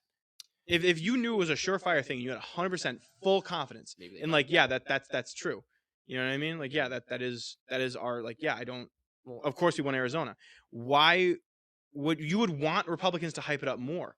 Yeah, no, come on, keep yelling, keep hemming and hawing, keep being, loud chest out. Oh, we're gonna fix this election, and then when it is proven, you freaking idiots over on the Republicans. Look, we told you from the beginning. Now sit down, whatever. It's gonna be a massive disappointment right. for the Democrats. I would feel like they would be ecstatic. They would want to do audits. Also, If someone was like, "Hey, let's do an audit of Texas to make sure Trump won," or an audit of Florida, I would say, "Yeah, go for it. Go for it," because all it would do is reveal the truth. I'm surprised they don't do the audits anyways. Not like a full-blown investigation, but like after it's all said and done and all the votes have been cast, you just go through. Just go through one more time, Yeah, double check, have Arizona people wasn't watching. Arizona's election decided by 10,000 votes. It's It a was a possibility. I'm not sure. really slim election, and it's I feel like if it's in within a margin where each percentage of the votes are within the 40 and 50%, or like 40 and 60s, you know what I mean? Mhm. I feel like at that point it should be an auto recount the week after Mhm. to make sure everything's up to snuff. So, if a state has like a 55% to 45% or like a 59% to 41% margin, that should immediately be recounted and rechecked. Really? Yeah, Even I a feel like landslide victory you would want to recount? no, only within the margin of 40 to 50. Like if both percentages are 40 and 50, like Mhm. in those percentages, Mhm. then that should be I think a better way of saying it is if the margin that decided it is within 10%, Okay. then it should be recounted. Okay. If it's 51% and 49%, that's 1% difference that should be recounted. Anything if it's between a margin of 10, that should be auto recounted to just make sure that everything's in its So place. would you still be in favor of the election process going through, and like let's say in a situation like Joe Biden, Mhm. um let's say that recount happens, is the election stopped, or is Joe Biden still the pronounced So winner? Joe Biden would be president. So in my perfect scenario here, Okay. say that happened. Arizona's like, okay, we're gonna do, like a couple of states are doing their recounts just to make sure everything's okay in those lines. Um, Joe Biden would be president elect until proven different. Mhm. Um, Which he has been, yeah, well, right? yeah, Yeah. he'd be president elect, and then say like, oh, we found out, we redid the audit, and then all these, it turned out Trump won the election. Then it would be overturned, and Trump would be president elect. Mhm. Now, the number one comments with that would be, well, then what are you going to do about the people polling? Are you going to do it off volunteers? Who's going to volunteer to do that? Pay him. I was going to say, it should be similar to jury duty, where it's randomly selected. You're vetted I at like the this guy. you're vetted at the time of coming in, and you are then asked, all right, are you which way do you lean? Which way are you registered?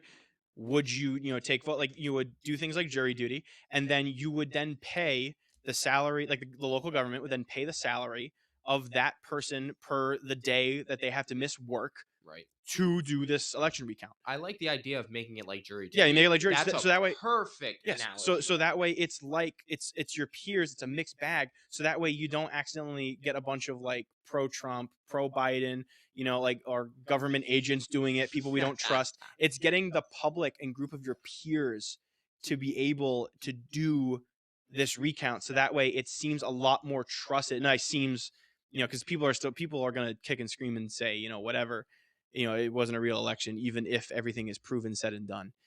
But it would give people a lot better confidence to know that like it's a different group of people, everyone's been vetted, same with jury duty kind of a thing. Mhm. And people, like these people involved in these groups, are going to talk about it amongst themselves. They can report to other people like, hey, I think this guy's throwing out ballots or not counting other ballots, so that way it can be as fair as possible among our peers.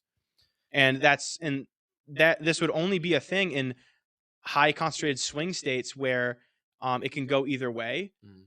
So that way you don't have a group of overwhelmingly one sides that would be able to cheating. Like we wouldn't be doing account audits in Massachusetts automatically because it's going to be over a 10-point margin. Yeah. So it's not like we're going to put a bunch of like people that support one party in the room. The only person to break that hole in the last like 50 years, Ronald Reagan, second term. That's He right. won Mass. The Didn't he- only Republican in like the last 40 years, 50 years, something like that. Didn't he win every state except for one in his second term? I Election? think it was Vermont. I remember like there was a chart one time. Jack, like could you look that up for us? Yes. He's on it Producer already. is on it. Thanks, producer. What a guy. Yeah, we're going to get that stat, and we're going to head right on over to our first edition of Hot Takes. As soon as Jack gets our answer, no pressure, Jack. We're just going to make some dead air until you get the answer. So, for those of you that have tuned in a little, Minnesota. what? Yep. Really? I feel like Minnesota would be down for Reagan. Who knows? All right, well, we got our answer as promised. Welcome to the first edition of Hot Takes on the Political Zoo. Hot Takes is a new segment Where I and Drew, or Drew and I, if you want to be grammatically correct, Come on, Josh, be professional. will test. Yeah, tell me to be professional. Throw my mic around. That's the intern's fault. Fire her. We will be tasting hot sauce, and as we taste each sauce, we're going to go up the Scoville level, up the Scoville rankings, Right. and we are going to be propose some radical or crazy things that our producer and our co-producer are laughing about right now. Yep. So I'm very intrigued to hear the ideas that they have come up with. So why don't we get the first hot sauce Our first, on so we are spoons. going to be debating a topic giving it to us by our producer. We're going to be taking a small amount of hot sauce with the spoons. We're going to be eating them. It's going to go up in heat as we go on. Each 5-minute segment of our debate, we are going to be reminded time to take a new hot sauce. This is going to go on for approximately half an hour. I'm going to go get our beverages so we're not completely burning up. I'll do an ASMR. One of our producers keeps score of how many times we drink milk.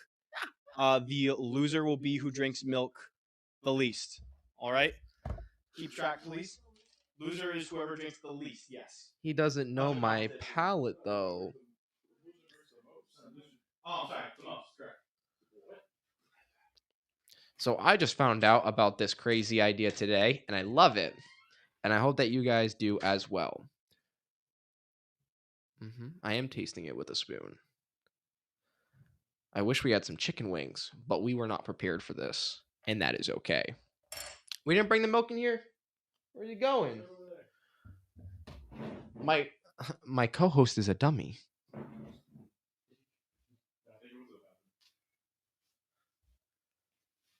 Our drinks are right here. Very nice. So while I have some time with you folks at home, I'd like to talk about a very interesting topic that has been eating away at my brain for the last little while, past couple of days. My co-producer is telling me to talk about her. No. I've been interested in the indoctrination of young people into radicalized groups, especially within politics. And it began with a great movie that I recommend everybody listen to and watch, called Hotel Rwanda.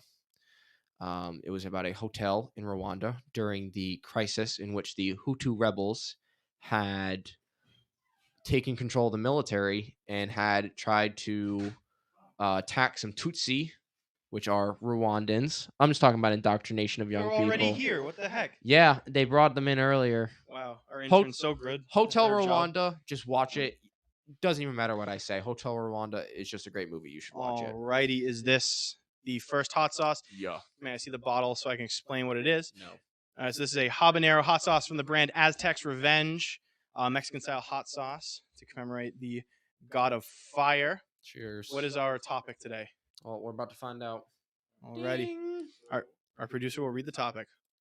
Do you believe that presidential candidates should have to report their tax returns? So the question was, do we believe that presidential campaign, what was it? Presidential candidates have to publicize their tax information? Okay. Okay, that is a stellar question. Stellar. I'm so bad with hot sauce. This is going to be bad.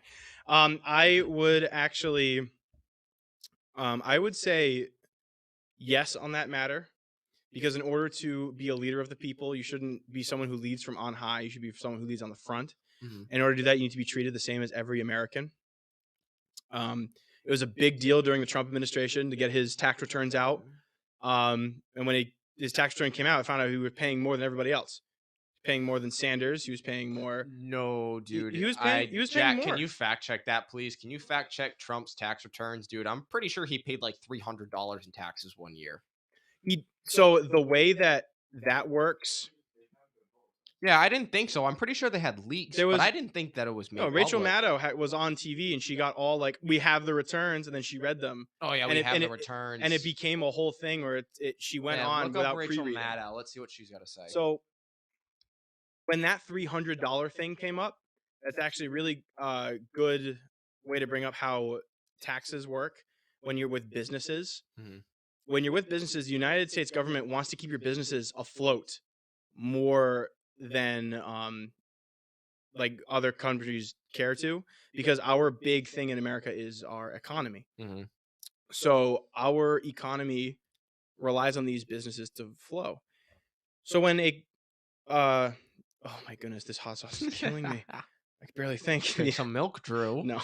Drink some milk, Drew. When the business loses money, loses revenue to an extent, it is then deducted from taxes. so that way these companies can still thrive. Is that inherently right? No.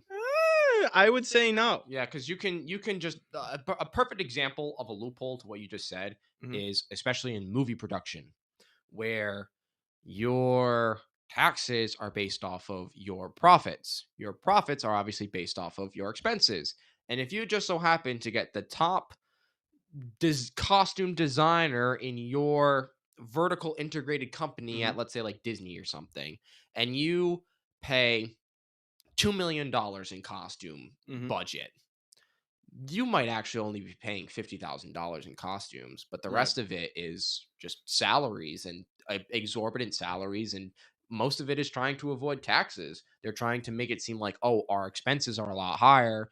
But in reality, they're just trying to find the tax loopholes. Right. Which, hey, listen, they're doing a great job. They're doing a great job at finding the loopholes.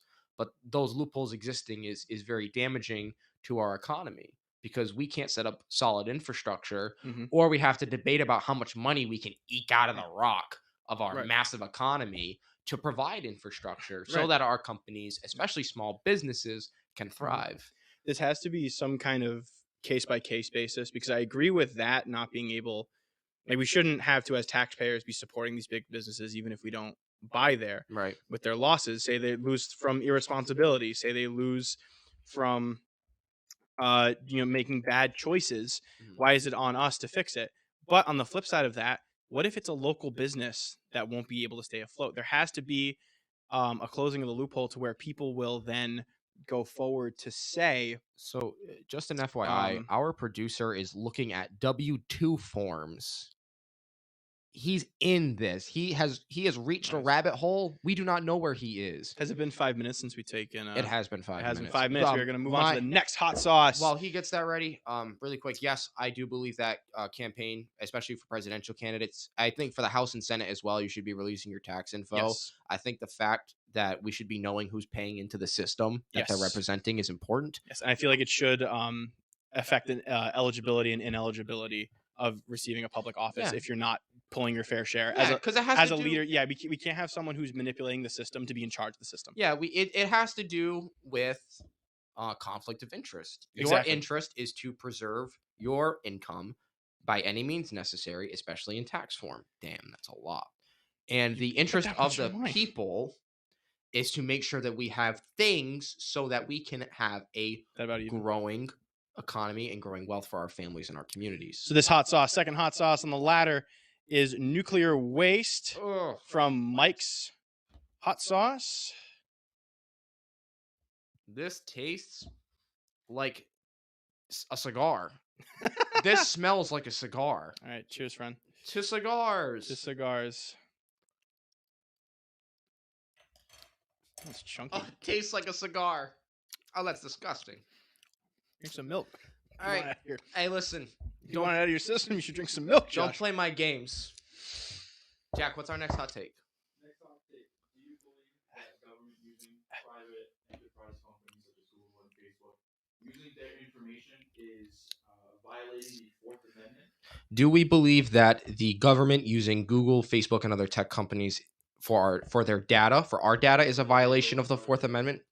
Could you just read to me the Fourth Amendment? I should know this. It's unreasonable search and seizure. Yes. So personally, I'm of the radical belief that Mark me for one, I'm in the lead. Mark me for one. I can't. All right. I wouldn't be able to think. So, it didn't even help that much. oh, damn it! You got me distracted with the hot sauce. What was it? Unreasonable search Google. and seizure. Is it okay? I believe that our private data is our private property just as much as your house is. If the police need a warrant to search your house, they should need a warrant to search your online profile with Google, Facebook, Twitter, with Duolingo, with WhatsApp. I don't care what it is. I am of the belief that you need a warrant. I believe it is unconstitutional. Now, I understand the argument against being unconstitutional. I agree with that. Right to privacy, Fourth Amendment, unreasonable search and seizure. But all of these big tech websites, such as Google, such as Facebook, Twitter, they all have terms of service agreements. They are private enterprises. They can do what they want with what goes on their platform. And part of that is when we use their site, we agree to the terms of service stating we allow that. Now, I would be okay with just letting that be that if they weren't giant tech monopolies. And they weren't making billions of Yes. dollars off of our data Yes. too. If excuse me, if DuckDuckGo had the power and variety that Google had, if DuckDuckGo had like an email service, had a Office suite, like free services like Google does, my primary would be DuckDuckGo because of how it doesn't treat our data like Google and those other tech giants. But that's the thing, they're giants.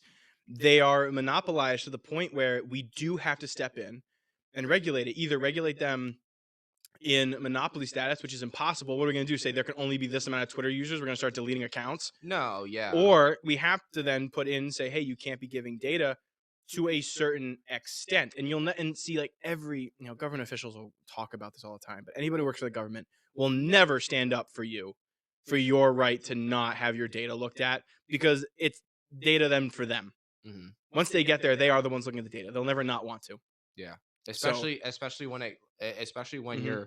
you're in the House or you're in the Senate and you have these intelligence, like in the intelligence committees, where you're getting these reports about online data that is from these radical, Mhm. left and right wing Oh, yeah. paramilitary groups like Antifa or the Proud Boys, and Oh, yeah, there's all well, this fear mongering in the media yeah. about it. Kind of like we were talking about last time with the FBI on social media, Yeah. exacerbating issues, where you're going to have these people on there that are going to get people to say things that spark investigation. Mm-hmm. The people involved with this shouldn't be able to just like open up your Google emails and just look through them. Yeah. Public posts, however, I think are very different. I agree. If you post like on like a straight up Facebook status, I want to kill the president. I'm just quoting, but like I want to kill the president. That's essentially the same as you standing in the middle of a public square screaming it. It's a public declaration. You could have said any other person on this planet, and you picked the most important person on the planet. Like, what am I gonna but say? I Like, do understand your point. It's the new public square. Mhm. It is, and like you said before, it's not a soapbox anymore. Now it's your phone. It's the access you have to the tens of millions, or maybe even probably hundreds of millions of people that utilize Probably Twitter. now, yeah. There's a lot of accounts now. All right, it's been 5 minutes. On to the next one. On to the next one. The next one is Broken Cap, who I spilled it all over the bag when I came here. This is El Señor Pique. That's one of my favorite hot sauces. I've made chicken with that before, and it's delicious. It's just really hot. Mango. Ooh, I love mango. Yeah, I love the sweet hot sauces. So I put the last one. All right. Let's fill up your spoon so Thank that you. I can win. There needs to be a hot sauce audit. We need to audit the hot sauce. A hot sauce audit. Okay, that's enough. That's enough. That's enough drops. Impartial dripping party. Call the producer. The Jack, is intern there over. any way that you could just give me the questions? This way I can just read them. Oh, okay. Ay, Crisia. Do you I put a lot. Put some of it back. Some of dude, he like doubled the amount in my spoon. Okay, all right. We are gonna move on to El Señor Pique. Oh goodness, Pique, I'm sweating. I'm so bad with this.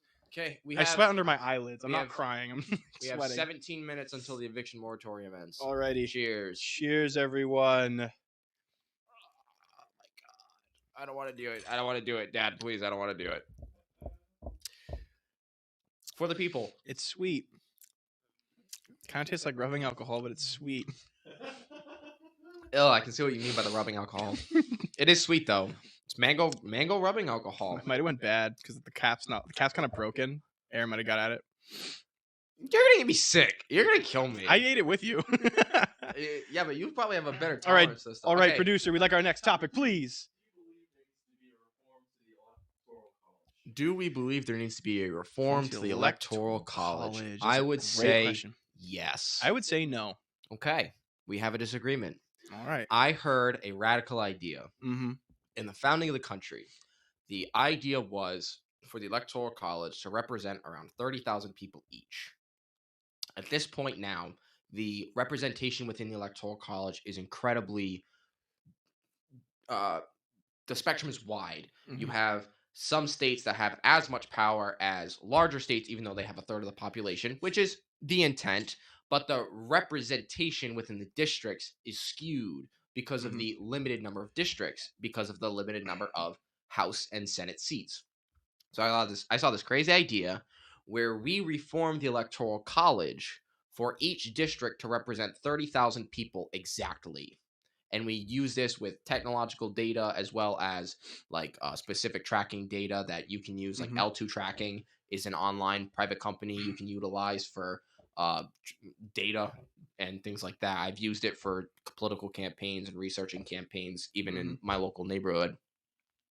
And you utilize all of these resources to make it so that every single 30,000 people are equally represented in the electoral college. Mhm.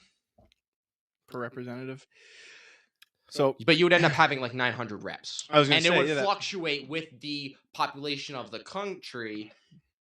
How But often would you renovate? Not renovate.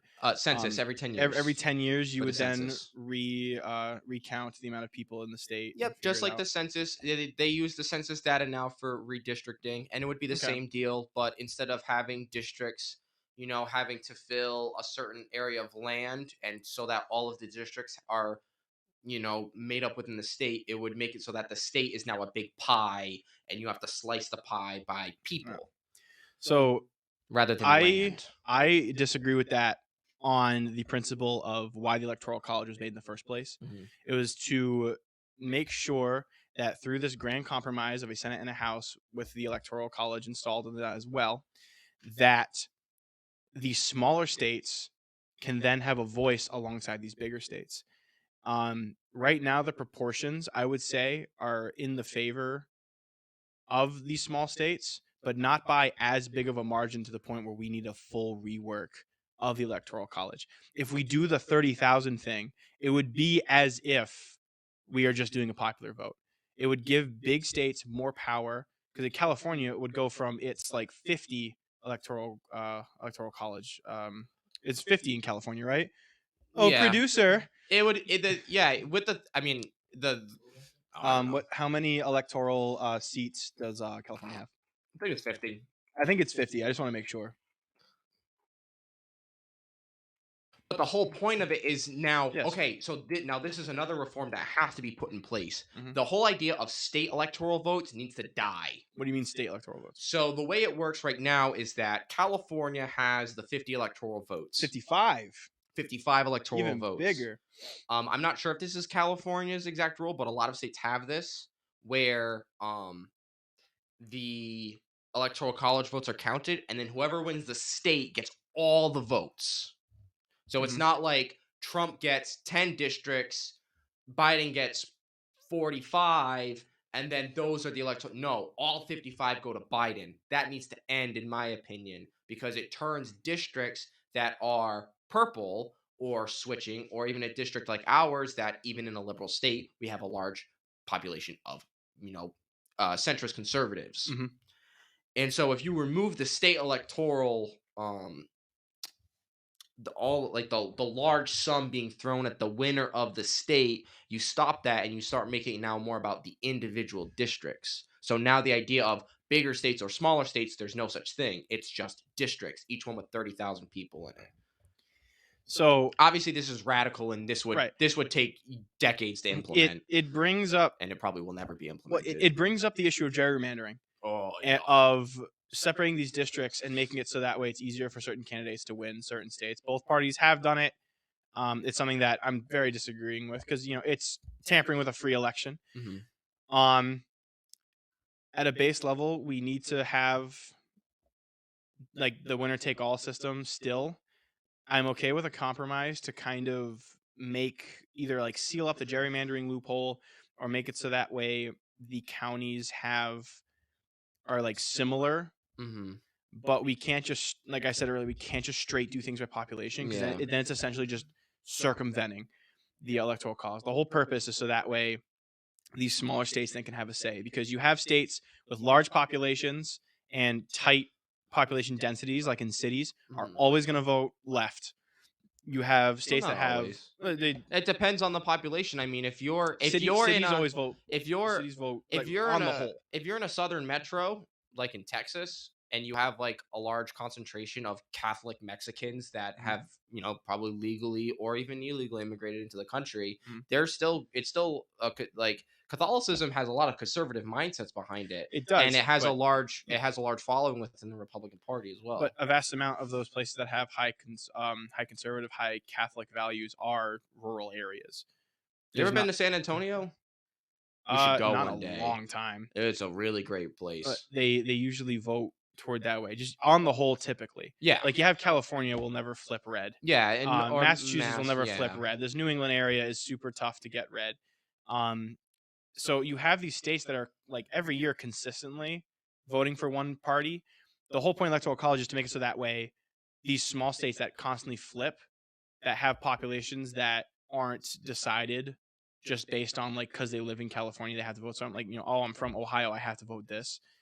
It's for those states to be able to set the mandate. But then isn't it weird that like with all of the states electoral college votes in place, you in some ways you're disenfranchising the people that are against the narrative of their state. Like, for example, us in 2016. Mhm. I voted for Trump in 2016, and I did. I'm joking with you. I went know. against the narrative of my own state, and I don't think our district won Trump at all. But what about those districts in those safe states, like those safe Democrat states Mhm.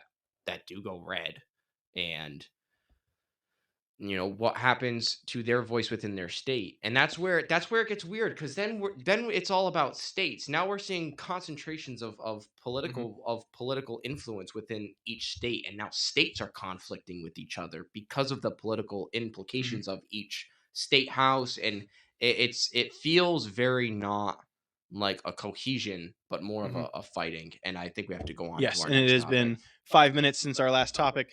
We are going to move on to the grenade. to the The grenade. General's hot sauce, shock and awe, all natural. This is a really good one. This is actually one of my favorites. I got this from my aunt. She travels a lot. She picked up some really good Why don't hot you sauce. open that so I don't will break open it up. We will be taking our next topic while I'm pouring this out from our producer. And on deck is the end. The end is the end. We're going to be taking a quick break after the end just to cool our mouths down, get our composure back. No, you're gonna take a quick break after that. No, we're going to be off for around 5-10 minutes after we do this, just so we can get our composure back and we can figure out how we can stop the eye sweating. The eye sweating.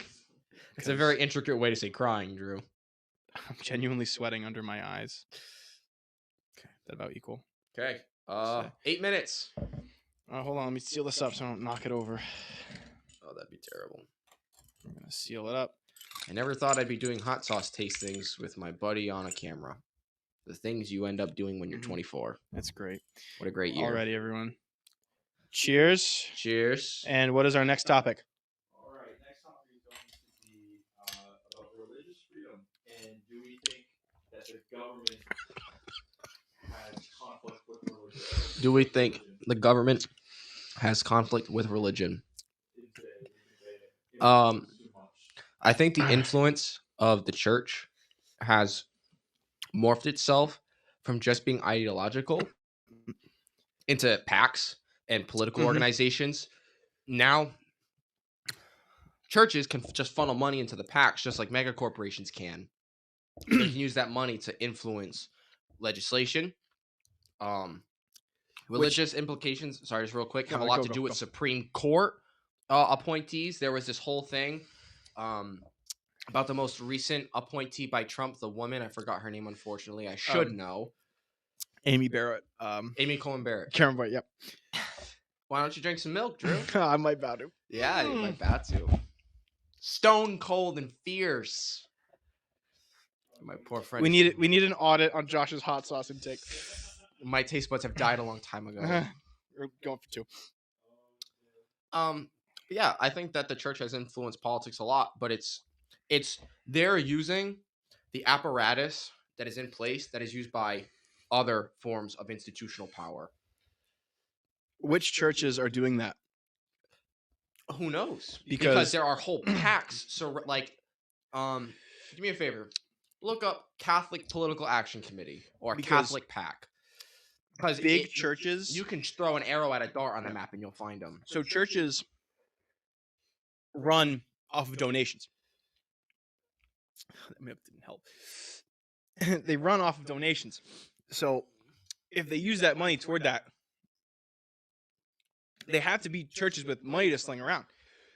Your local, small, like Catholic church isn't really going to have that much money to sling around.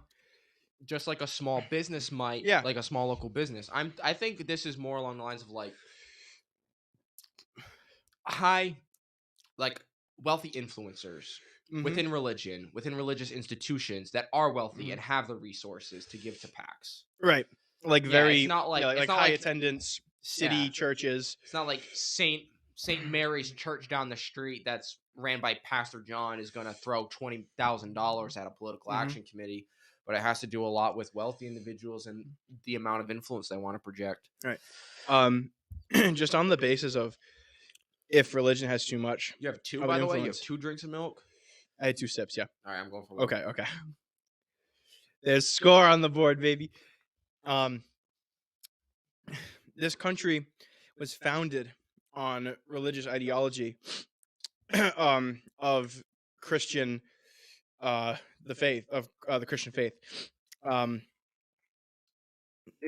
lot of the laws for Christians in the Bible, the 10 Commandments, laws on how to live and how to distribute your wealth to other people that don't have any.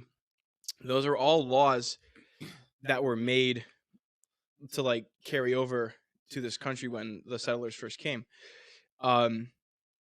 This isn't like and I get people all the time like, oh, so mixed fabrics. Like, I could do a whole intense Bible discussion, but the basis of our country's morality, especially the morality of Western civilization, branches from Christianity. Yeah, that's the whole point. That's where it all came from. Well, and it a all started. And a lot of Hellenistic culture as well. Yes, but like a lot of it comes from like Christian, like the religion is, that's where a lot of our morality comes from. So to say like, oh, we should remove that from our society is to remove where we based our morality from, and it would only lead into mayhem. According to the Christian religion, the enemy of God is the world. So the world is going to constantly try to change how it does things. It's always going to try to change to veer away from God's system of love and mercy and compassion. The whole point is that you have to stay strong against the world. The world's going to change. You're going to try to change things. That's a given. But these people that follow God for his, like when he put those laws down, we got to keep those as long as possible, because as soon as we deviate from God, we're having issues. See, I could go way into it, but we are on our next hot sauce. It's the end. This is the end hot sauce. And it's nice because I know Drew's going to take a sip of milk, because that means I get I am 100% getting a sip of milk here. From Pepper Palace, this is the end, the Flatline hot sauce. This hot sauce is one of the top in the world as far as spices go. And it's supposed to be a smoky chipotle flavor. It smells like straight vodka. I tried it last time. This is not going in a spoon because it would be way too much. We will take a dab on a finger. It'll look like a pinprick. We'll show the camera as best we can. We cannot put this on. Just take a little. There you go. Little pinprick. And there it is. Oh, so tiny. Very tiny. Josh, you can verify we're the same. Yeah, we have the same amount. Yeah, this is not one to be guzzled. This hurts. This one's tough. All right. As we take this, let's get our question first, and then take it, because we're not. It's gonna be tough we to have talk. to celebrate the eviction moratorium. We will as soon as we're done. Okay. We can go. All right, go Jack. If you're good without a break, we can just go through. Abortion. Pro-choice. Bum. Pro-life. All right. Simple. Cheers. Cheers. This one doesn't take long to remind you of your sins. I don't need to be reminded of my sins. They remind me every day. All right. Oh, this isn't fair. This is a slow tingle in the back of the mouth that gradually goes back forward the more you breathe in. And it's not Ah! fun. It's like smoky, like dirty smoke, like campfire smoke. Look at him. He's dying. Oh. You should drink some milk, my friend. You want to go take a walk? I got it. So the reason I'm pro-choice is I believe in keeping things above books. I think that statistics and data analysis is very important to ensuring that we know what the fuck is going on. I personally believe that if you have an abortion in your third trimester, I think you're pushing it. But that's my own personal opinion. If you've had an abortion in your third trimester, I'm not trying to call you out. I'm not trying to make you feel bad. But that's when I would start to get uncomfortable, especially as you start showing, you're 4 months in, it's starting to develop. But I think once you take away their choice, once you take away the choice of the parents to be able to decide if they're ready to take on this venture or if they're emotionally ready to put it into foster care. And you know what? I understand people that are pro-life, and I would say that if we have a pro-life system, we need massive funding toward families and orphanages, like really institutionalized funding, making sure this is all above book, all good, everyone's safe. But I think pro-choice is just a more logistically easier thing to handle, especially with trying to keep track of all of the crazy budget shit for trying to keep orphanages up. Plus, I don't think congressmen care about orphanages that much. So I agree with that. We have to put more funding into orphanages and the family. He's going in. We can't, I'm not pro-life in the sense of no abortions, that's it, and nothing else changes. The reason why people get abortions needs to be addressed, and also like socioeconomic reasons. Socioeconomics, as well as the sex culture in the United States. I can't form a coherent sentence. I have to take this milk. All right, he's got 3. I'm going 2. Cheers.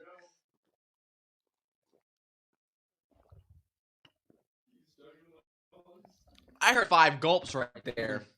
I have extra sips on that one. You're doing good, bud. Oh my. So I am. Yeah. So you're, okay. You regretting this idea yet? Oh. Would you believe I'm the one who came up with this idea?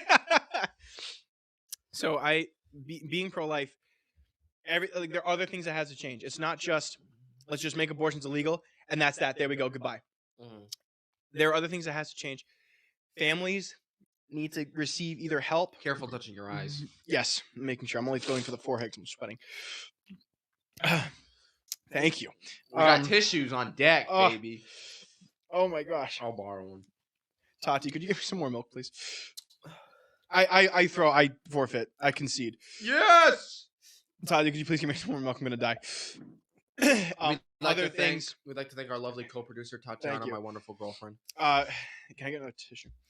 The other things do indeed have to change. There needs to be funding taken from other areas. Bring it over.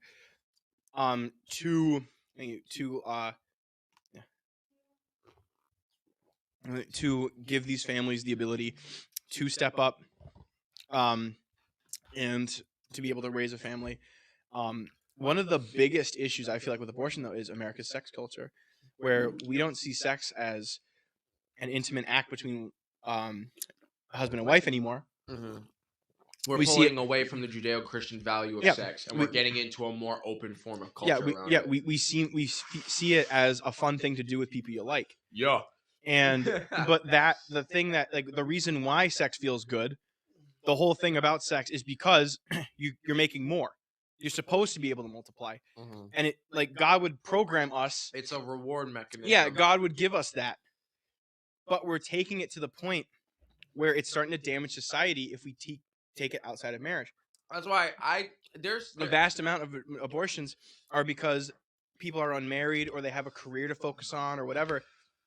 And it's because people are having sex without fully knowing the person that they're having sex with. They are not getting married first. They're not. You drank a second glass of milk quicker than I did. Second glass is my first. Yeah, your first. Oh, yeah, another one. I'm sorry. I'm done with this one now. Thank you. As well as not being able to financially support. the child, and I think that's wrong. We need to address those issues, and we need to be able to give programs to help these people out. And I know there's an age-old argument whenever you bring up abortion. Oh, what about the rape and incest cases? Those are rare cases. 3% of abortions in the United States of America are performed because of rape or incest. Very small margin. Those are cases that are obviously special cases. Those are cases that need to be up to the mother and to like the court systems of like locality and of the state. There are a lot of and you can find a lot of pro-life channels on TikTok. Oh yeah, you can find a lot. There of are shit on people. There are a TikTok. lot of people who are rape babies who are alive and well now, and they vehemently protest abortion because if they were aborted, they wouldn't be there, and they're living successful, happy lives. Yeah, it's one of those things where It's really tough. It is a gray area. decides Yeah. who decides Mhm. decides the value, or who decides the potential value of life? Do we put that in the hands of the state, or do we put that in the hands of the families? And that depends on your political leaning. If you have more trust in the state to fulfill those needs and to fulfill those social needs, then go for it. But I feel that It's still there. Oh, yeah. It's Oh, still yeah. around, dude. top of the mouth, Oh my goodness. tongue. Because it you don't think it's anything, and then whoop. Alrighty. I think that is a good time to That's- start a very short break. We will be back, We'll be back in between 5 to 10 minutes. and we will celebrate a very unfortunate day. This day, October 1st, and we'll tell you why right after August this 1st, short not break. October, buddy. August. Sorry, it's the Yeah, hot the sauce. hot. We can't think with the hot sauce. All right, enjoy this. We'll be break. back in 5 to 10 minutes. Political Zoo on Instagram. Feel free to join while we're away. We'll be right back.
Check. We're live. We're back. All right, excellent. Awesome. Welcome back to the Political Zoo, everyone. We're back from our short break. I'd like to welcome everybody to the month of August, August 1st at 12:13 p.m. AM. We are, dude, I'm on a roll today. It's Is this AM hot sauce now. short out of our brain, man? We're going to be incoherent for I the rest think of this. it did. Good thing we're out in a bit. we are mourning the loss Mhm. of the eviction moratorium, which, for those of you that don't know, the federal eviction moratorium was the protection for renters from being evicted from their homes because of the COVID-19 lockdowns and not being able to afford rent. Mhm. Some states have gone further with their own eviction moratoriums and have extended them. However, Congress has declined to take up the matter. They have adjourned for recess, and I do not believe they will be in session on Monday.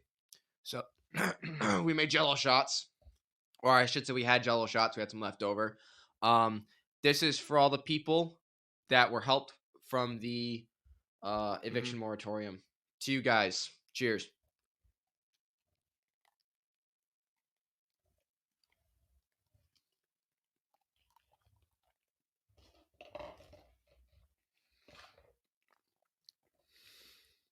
Excellent.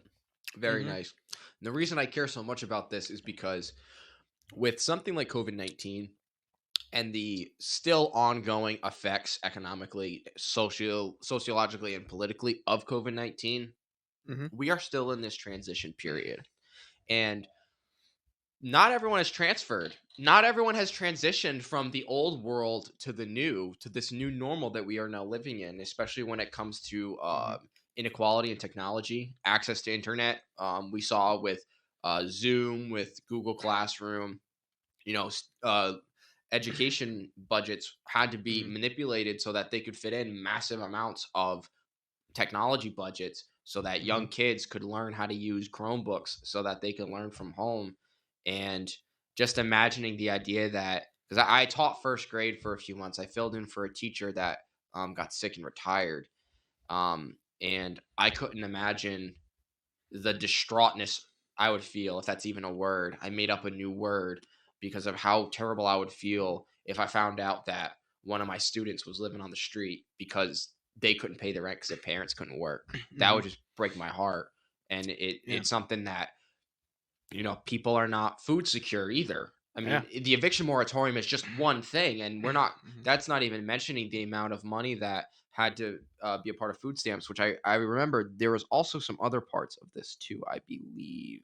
Wasn't there some states that reverted that decision to where you didn't have to pay rent during a certain amount of time? Yes, So some that, did. like, you have to, you owe the money back in rent. So what's going to end up happening is now that the moratorium is over, now landlords that have not collected can ask for full reimbursement from the renters. That should be by the government. Imagine paying a year's worth of rent in next month. Yeah, that's unrealistic. That's unbelievable. It's unbelievable. That should be reimbursed by the state and local governments. That should not be fair because we're all a part of this together. And that's something that's fair. I feel like that's something I'm cool. My tax dollars going to helping other people directly, making sure people are off the streets. There are going to be some people that abuse it, but that's kind of the drawback to it. That's why we have the FBI. That's why the FBI. That's why we have other things like that. But we need not to radicalize people, but to help these people out. I definitely would say that needs to be reimbursed by our state and local government, as well as federal governments, if they have to step in with their budgeting. Yeah, especially. You're hanging people out to dry now, and that's not fair. So some of the resources that were in place, obviously one of them was the eviction moratorium. Right now, the number is about 11 million Americans are on the brink of homelessness. Wow. 11 million Americans. And this moratorium ended 17 minutes ago. So starting Monday, you can go, if you're a landlord and you have not been paid your rent for the last year by the family of 4 that's living in your first floor apartment, you can go to the courts and you can file to have them removed on Monday. Now listen, if you're gonna be like, yes, I'm gonna go get my money, check your state laws, make sure your state government has not continued its own moratorium. But that's what we're looking at. There was a $100 food stamp supplement that ends on September 30th. That was also enacted by Congress. The unemployment benefits, the $300 extra, ends early September. A very controversial subject with with how unemployment was taken care of and the incentives. There's a lot of discussion between the left and the right about if unemployment is a good incentive, bringing people back to work. I'm of the more conservative mindset. I do think that to some degree, if you pay people to stay home, they don't want to go back to work, but it also gives Right. them leverage against their employers. So Mhm. I see this as the government sort of helping workers levy for better wages, Well, right which now, is 42% of people are considering just leaving their job. yeah, oh yeah, Especially the restaurant absolutely. business is slammed by this. Like it's they're like it's one of the kind of good things to come out of COVID is that people are starting to call out their employers and say, Mhm. listen, like we're working just fine without you guys in the office. Now you have to give us an incentive to come back or we'll go somewhere else. And we're in this age of entrepreneurship right now where people can do whatever they want at home as long as they know how to do it. And if it sells, like people have been doing all kinds of upstarts, all kinds of like online markets and everything. Like say like you're really passionate about painting shoes and you're on uh, unemployment because your old job didn't survive COVID, you can now paint shoes and try to get yourself out there, and you could Yeah. make that like custom shoe business. That's just what I can. You tell I've been falling down the sneaker rabbit hole lately. So it's Turn twice I into a mentioned it in an episode. sneakerhead over here. Oh, dude, I never thought I would be one, and I watched Oh, a couple videos, and I was like, wow, this is really cool. there's also a key protection that is being removed on October 1st. Starting October 1st, student loan payments resume. Ooh. Mandatory. They never stopped for me. Sally Mae has been up my ass to the left Yep. about getting my money. They email my mom, and then my mom has to yell at me. Like I thought I didn't have to pay, and then Sally Mae is like, absolutely not, Bucko. Where's my $300? Like they will be up my ass. Well, I'm fairly certain that you could have fought that and fought for a freeze on your student loans if you Mhm. needed it. A lot of people did. A lot of people didn't. So it kind of depended on your economic stance if you could Yeah, afford to pay them off I during the figured it'd be time. probably easier in the long run to just get rid of, like Yeah, to keep especially paying. because these fucking companies that are paying out these loans or that they're collecting, because let's be clear, you get financial aid. You're borrowing money from the Mhm. government. The government doesn't come to collect your loan. They sell your loan to a debt collection company. The debt collectors come after you. And Mhm. the debt collectors have special rules in place so that they get their money. And that's a risk that the debt collection agency is taking on behalf of the government. Mhm. So either way you're screwed because Mhm. you won't have you won't have the assurance of the government in saying, hey, like, we understand all this stuff. It's like, no, this is profit driven, you're screwed, give me my cash now.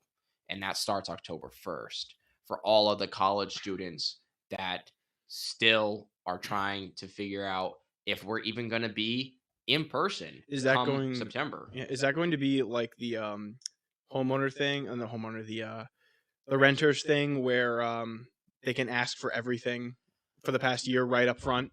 I don't Like, yeah, see we why want not. like is it like hey, been supposed to be paying $300 a month for the past 12 months. Now you have to pay $3,600 There's a solid right now. chance. Yeah. Like that's can a lot of people afford that, especially today? I think it really well, I think it's a different game when it comes Hmm. to money collection versus renter landlord conflict, Hmm. because the landlord ultimately has the property, and the idea is, listen, this renter can't pay, I want this renter out. I don't care about the Right. lost rent because I'm never going to get it out of them. They only have they have a 2004 Toyota Camry to their name, and that's it, and Yeah. this apartment.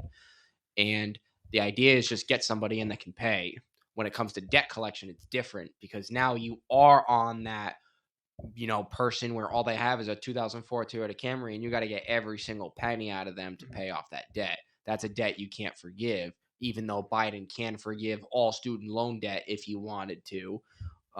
Should he do it? Well, that's a discussion we can have. I think that I think part of the infrastructure bill too, it relates to this, is free 2-year community college. Obviously, it's not free. Yeah. Taxes will be collected to pay for this. It's said that the taxes will be collected by an increase in the corporate tax rate. We'll believe it when I see it, and Hmm. and that's just that. See, and I would be okay with that, and that's actually the path I recommend for a lot of people. Is loyalty to four-year universities is really not great Mm, now, especially with how exorbitant college rates are and how they squeeze so much money out of you. And if you go in later and make, free community college, get all your gen eds and basics out of the way. Yeah, And that's actually, that's really reasonable when you think, that's what I say, did. say you pay, 2 years at like, I don't know, like super prestigious, expensive university, and those 2 years of gen eds versus free community college gen eds, what's like the huge difference? It's Mhm. gen eds. It's just regular stuff, specialized things that you need a college education for. I completely agree with, yes, go and get your license or your degree in whatever you're trying to do, but yeah, like the 2 years community college directly being funded by corporate, like new age trust busting, going back to Teddy Roosevelt, Mhm. I would be completely cool with that. That's definitely something that would really help people, especially the disenfranchised, because Mhm. education will get them out of those situations. Absolutely, especially in rural communities Yes. that those families, they might not have the resources to be able to send Mhm. their kid all the way to Michigan State. Let's say you live in rural Michigan, you got to send your kid all the way down there with what Mhm. car? Mhm. You are the family car. Your car is the Yeah. family car. You can't, all that logistics and all the debt that has to be taken out. Mhm. And I think that's part of the reason why I feel it's very hard to tackle the healthcare issue as a government, because the incentives for doctors to make a lot of money is because they take in a lot of debt.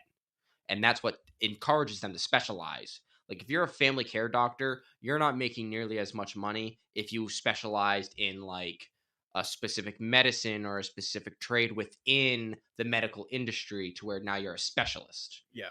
But that's becoming that specialist, it takes on a massive amount of debt. And now it's tough for us to have a conversation about trying to transition the private industry of Mhm. healthcare into the public sector, because there are just so many layers of debt that have to be paid off and systematic changes that need to be done, so that way when doctors graduate school they're not loaded with debt and they have Mhm. the ability to go into whatever practice they feel passionate about and they feel Yeah. can make the most That impact. actually kind of goes hand in hand with what we were talking about earlier with making sure we can limit profits and get Hmm. limit how much it costs medically, because yeah, they go into a lot of debt, but doctors also make a lot of money depending on No, yeah, specialty, excuse me. absolutely. So when you have, like, oh, we reduced how much doctors have to spend, oh, thank you, and then they're making a crap ton of money, wouldn't that add to the income inequality where you're kind of elevating like the like lower echelon of the rich subclass? Well, what you can do is you can establish a base way to obtain this opportunity. Hmm. Equal access to opportunity can be very important, especially in the medical field.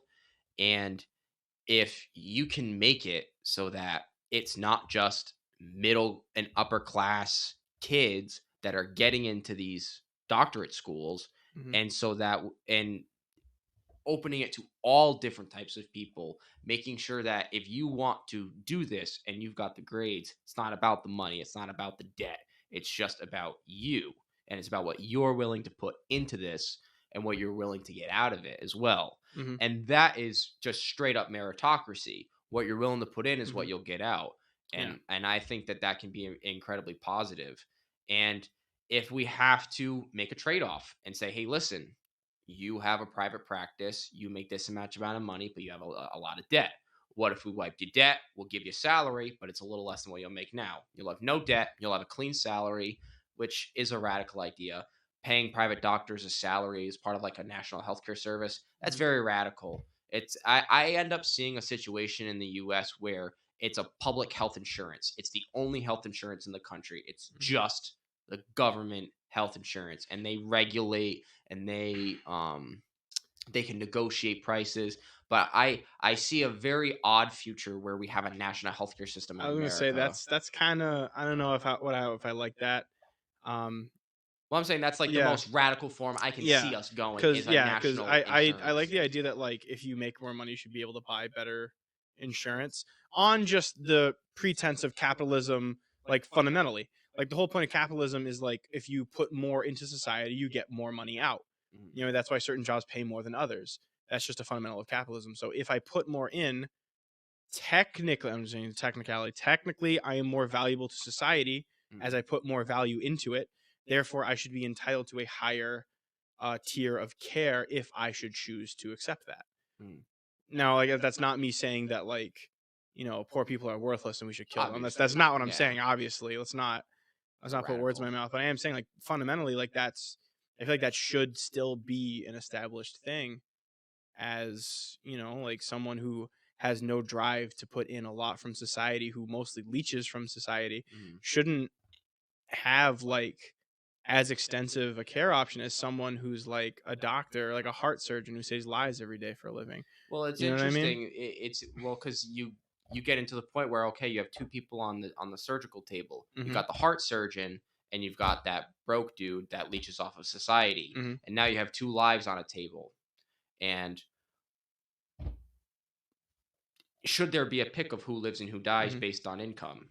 I don't think so. Right, and it can't just be, and like, that's an impossible choice. And income in itself is not a basis for how valuable you are as a human being. Yeah. And like, The and the yeah, and reason I mentioned income yeah, is because access, right. access to that. Everyone is obviously going to even in this system. If you need a heart surgery or you're gonna die, you're gonna get the heart surgery. Oh yes. The hard part is when you get the $50,000 medical bill as a 58-year Hmm. old getting ready to retire. Right. That's the hard part. Hmm. That's Hmm. when you, or even a 25-year Yeah, old who can't with a afford that? Yeah.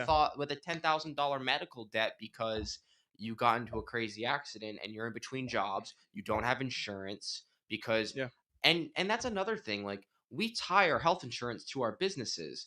How much of a burden is that on our small businesses? Hmm. All the logistics that a private business owner has to look into to be able to find a quality health insurance company or pay the massive high premiums to hire a firm to find the right healthcare system for them.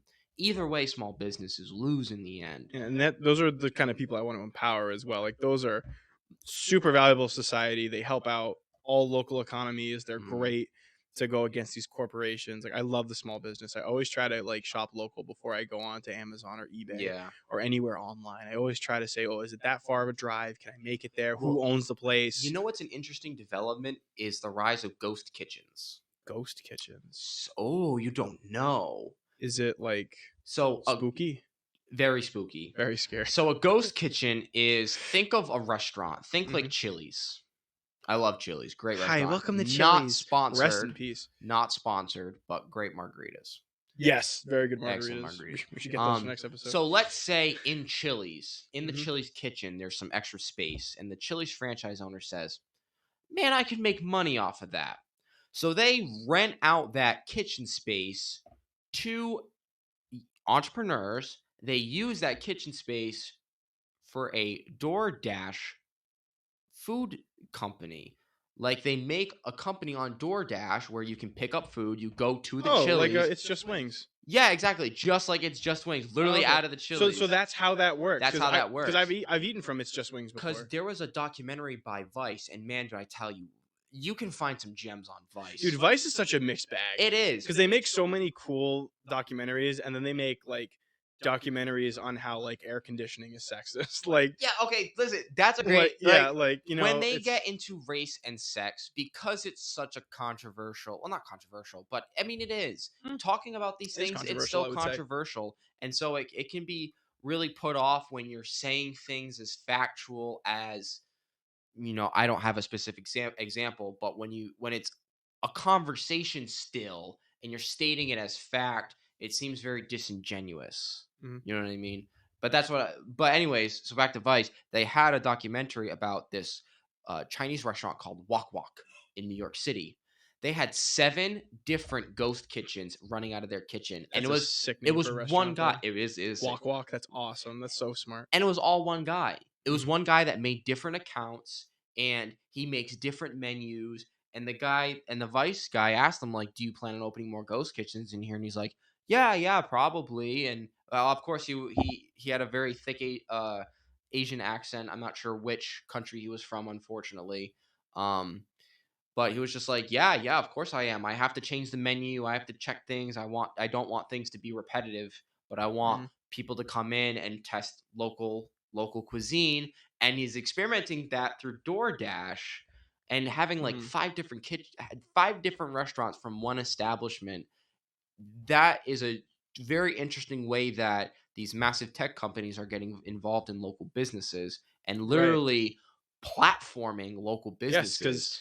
because now that kind of puts DoorDash on this really unstable pedestal to where DoorDash is going to become essentially like a food giant, not fast food giant, food Like giant. a Google. Yeah, it would put them at Google status, but with food, because then if you like, say like, oh, we're gonna tax the shit out of DoorDash and we're gonna bring them down, like whatever, you then destroy all these other local businesses because it's entwined. Kind of like with Amazon, where Amazon funds, not funds, Amazon delivers to a lot of local businesses. We talked about that last time a little bit. That Amazon is someone that helps small businesses sometimes. Like small businesses will get shipments from Amazon. You can get subscription features from them Mm-hmm. for like restaurants and local places. But some local places are really tied to Amazon and they can't afford to get the ingredients that they get from local areas or from whoever else would sell them. Mm-hmm. They're at the grace of Amazon. Yeah, they're the grace essentially. of Amazon. So like it's kind of the same thing with DoorDash, where DoorDash, if they, being a corporation, the first thing they're going to do is essentially make it a hostage situation. They're going to say, all right, fine, you can tax us into oblivion, but you're going to be killing these people too. And it's going to that's going to be the big conservative talking point is we can't do this to DoorDash because it's going to destroy these local businesses. That's why I think a very big thing that should be talked about is the taxing of financial transactions because of data. Mhm. If you're a company, let's say you're DoorDash and I am advertising company number one. Hi, advertising company number one. I'm DoorDash. Hi, DoorDash. I'm advertising company number one. Nice to meet you. Nice to meet you. I have a deal. You give me data, and I'll give you $50,000. Sick. 1 + 1 = 2. All right, take Send the deal. it. You give me the data, I give you $50,000. Awesome. Did that exchange have anything to do with local restaurants? No. No, not one bit. But that is a key factor in how DoorDash makes money. They sell your eating and food consumption data to advertisers. Mhm. Those advertisers figure out ways to get you to eat more at Taco Bell, maybe Burger King, maybe a local ghost kitchen. But that entire process had nothing to do with a local kitchen, and that's how you hit them. You hit them at the data. Nothing to do with the businesses. Nothing to do with the platform. It's all about the individual personal data. You tax that transaction at a higher rate, and it's a financial transaction. What if that data purchase helps those local businesses? Like what if like purchasing that, like say you go on DoorDash and you're like, I want a local place tonight. And you look at, because that is, I believe that is a category, local place. Yeah, it is. And so your data being sold to advertising company number one, that data would then go into that list of businesses where it's like, hey, come try this, and then that it's kind of like bounces back and forth where it's like But more money now for them, more money for that them. local The rising tide boosts all ships. So let's think You of know? It's Just Wings. It's Just Wings would have to go to advertise. They'd have to come to me, advertising Mhm. company number one, Right. and say, we'd like you to host our advertisements. And I would say to them, give me that fat stack of cash that you can't afford. And they go, or they take out a business loan. Mhm. And they take out a business loan to get advertising. It's similar to radio and newspaper and Right. television, but it's a different platform. Instead of being on a television screen or on a newspaper, it's on your phone. You still have to pay in. It's not like these local businesses get in the advertising game for free just because they're on DoorDash. They still have to pay that fee for the advertising company to expand them. That's why Burger King's. I don't know why I just targeted Burger King so specifically, but they use Burger King tries to be innovative with its marketing and with Mhm. its advertising. It does a really good job on its app with its coupons to get people to come in. It cycles Yep. things. It advertises. Their And advertising is how really do weird. It's you very think 70s they looking. know what people want? Mhm. They have the data. Right. They know exactly. They know it's so intimate, Mhm. the relationship between a tech company and the individual, because everything we do on Google knows. Oh, They yeah, have Google a knows. profile of each individual, Oh, yeah. and it's probably not named, it's probably numbered, Mhm. but it has your information in there. Google Maps at the end of every month tells me where I've been. which is And creepy. see, I was gonna say I don't know a single person who's like, oh wow, thanks Google for reminding me where we went this month. Like that to me, it's like Google. Like to me, it's like Google. What? Like I got so creeped out when I first got that notification. I don't know whose idea that was in Google to make that a pop-up notification Well, it's on your maps to say like, oh, you've been here in the past month. Like, oh, so you're keeping track of that. Thanks, Google. Like good to know kind of a thing. So I think stuff like that is a form of sanitized propaganda because you're establishing a norm. The norm is I know how much you've traveled. I know where you went. I know who was around you. Might not know what you talk about or what you do, but I know where you went. You went to a ball game like a baseball park. Well, a damn bet you're a baseball fan. yeah, and then they're gonna advertise baseball hats to me, baseball memorabilia, all that stuff. Yep. And especially when it's like I love this topic so much. I love the idea of data tracking and the sale of data because data is this new like NFT. Like think of Essentially, data yeah. as like an NFT. Like you're buying my portfolio for $50,000 as part of a package deal of select people. Yo, could we like condense our profiles into NFTs and then sell that to make money for ourselves instead of for See, Google? That'd be cool. That would be like so that, cool. That's $1 million idea. Someone make like an algorithm or a website that will harness all of your data, put it into an NFT, and then lock it to like a specific wallet code, kind of like Bitcoin, and then you can sell your data to advertisers. That is a very laissez-faire capitalist way of solving the data privacy issue. Like imagine just NFT your own data. There's a law passed that only you can sell your own data, and you can choose to sell it, and you would be making money on letting advertisers be able to see you. So that'd be a good way of income inequality and like UBI and all that stuff. So what do you think about? Because there are people that wouldn't care, and they'd make like $75,000 a year just selling data. So I wanted to ask. That's how much they pay the other companies. So what if what if the government, let's say, all of this stuff is trackable. Mm-hmm. We can figure out which profiles were sold to which advertising companies for how much money. What if there was a way to establish it so that when Google or DoorDash or whatever sold your data, your account, let's say with them, got like, let's say you got money, like you were paid for your data, or maybe it's not exact. Maybe it's like, hey, if you let us, like Apple will ask you like, oh, do you want us to collect and sell your data? Yeah. And if you click yes, then you can have like a reimbursement fee. Like they'll owe you like $200 a month or whatever as part of a program. But like either way, I think paying people for their data is just so positive. I think it totally changes the game of technology from the idea of monopolistic corporations getting all of the gain to now the people are a part of the massive gain of the digital age and the massive transformation in data analysis and data logistics. I can definitely see that. That's like I think we just like accidentally discovered the way to please everybody kind of a thing, where because you can make that, and that can go into taxing those corporations to where the money being sold can come out of tax credits for them. Mm-hmm. So that way they keep a lot of money while paying taxes inadvertently by letting these advertising companies pay us directly. So it's a little more complicated and digital way of essentially taking money from these corporations and giving it directly back to the consumer. Which is what I want. Yeah, it's like that sounds like a really good compromise for everybody, because big business and everything gets to still run, so the conservatives are happy. We're getting income inequality getting shuffled back to you, which is what which would make the liberals happy. People who are unemployed in today's day and age, what do? They sit on their phones all day. They generate data. Yeah, and that would be a huge boost to a lot of people's income. Influencers would become billionaires. They're already like wealthy. Influencers would become very big. Wow, dude, that's really true. I didn't even think of that. Yeah, because their whole thing is data.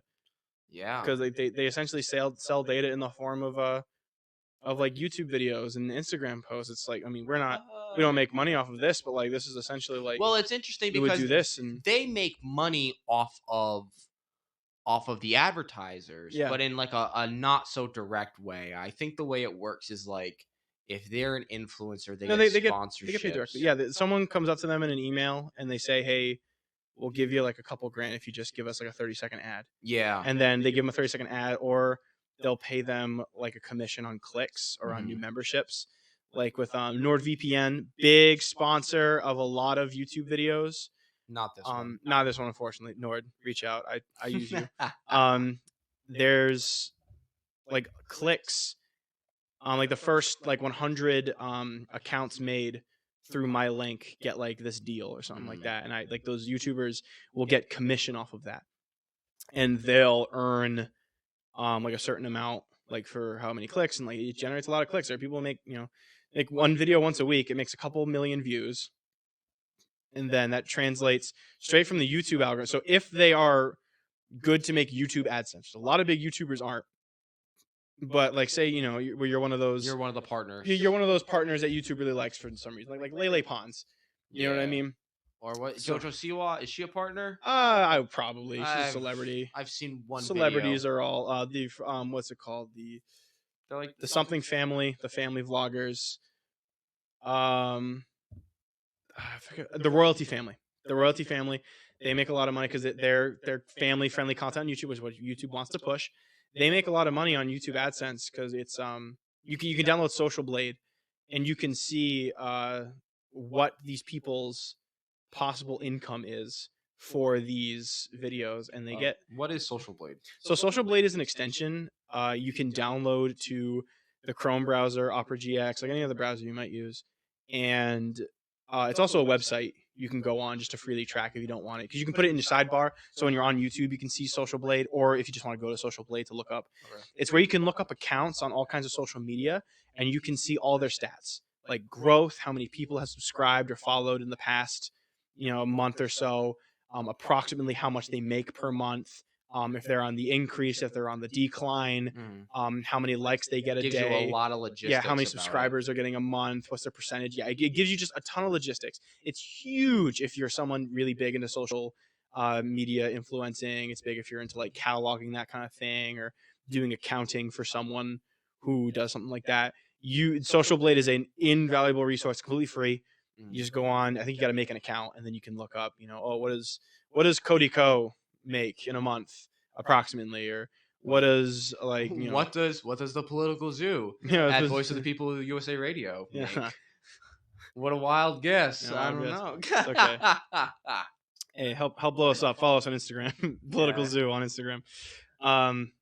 Yeah, like it's really big. So these people are already making a ton of money through that. Right. And then if they make a money just on revolving data, like that would be a huge boom. And like that's another entrepreneurial pursuit. Yeah. The age of entrepreneurship is huge right now. It's going to be a massive bump for all these online people and everything. So Especially if we lay out protections for average consumers and average oh yeah, workers. that's the thing though. Like Because that. Yeah. Then once you do that, Mhm. it's all like once you set up the protections, it's the meritocracy we want. Yes. Once the protections are in place, Yes. then we can say, listen, you're not hyper succeeding like a lot of other people. Mhm.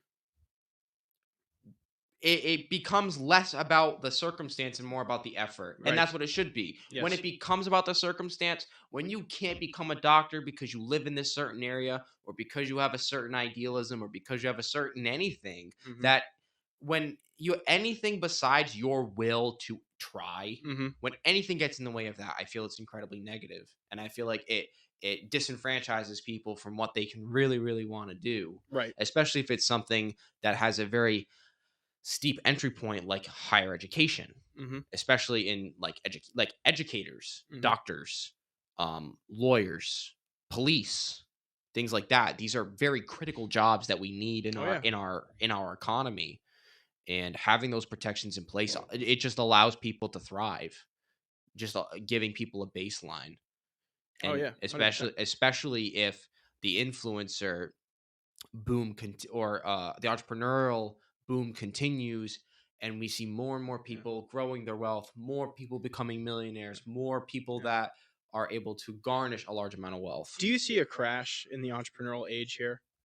Or do you think it's just going to keep going? It's just more of a shift. Less crash, more correction. I think Okay. there's a lot of hype for good reason. Mhm. And I think that Gavrilo Princip happens, that blows it all up.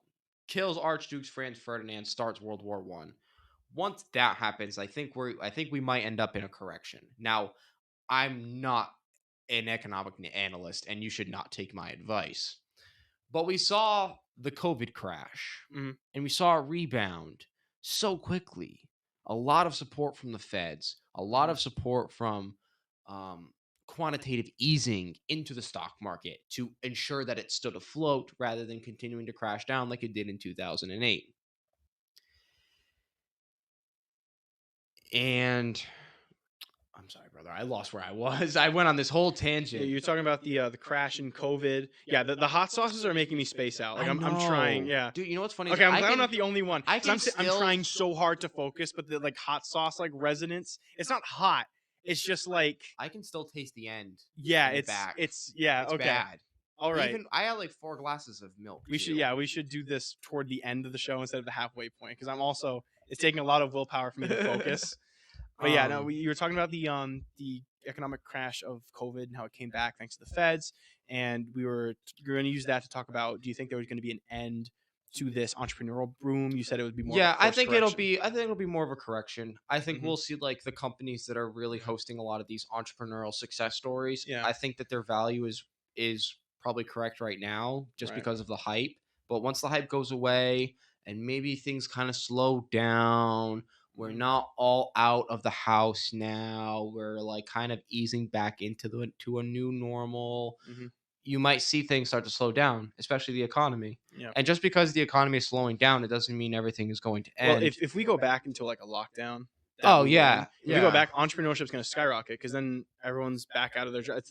We're back to square one, except we had a learning trial run last year. Yeah, but So this year, people are going to go back and home and go, okay, well now I'm just going to, like I said earlier, now I'm going to go into my my sneaker paint business. I think any more lockdowns, I think, are a complete disaster. Yeah, because and it's listen, we're seeing a yeah. rise in cases, but we're not seeing a spike in deaths. Yes, and we were talking about this before we went on air. 75% of people who were infected by COVID in the state of Massachusetts, in this recent new spike, were all fully vaccinated. Mm-hmm. So either you take that as this vaccination doesn't work, therefore we should just go back to normal, or this vaccination doesn't work against the Delta variant, therefore we should go back in a lockdown. That's kind of those are two ways you take it.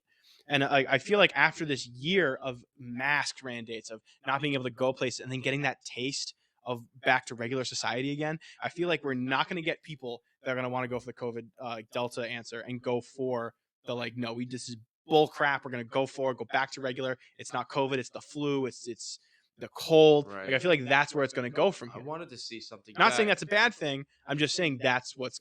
probably what's going to transpire. Jack, can you do me a favor? Can you look up the number of deaths of vaccinated people from COVID-19?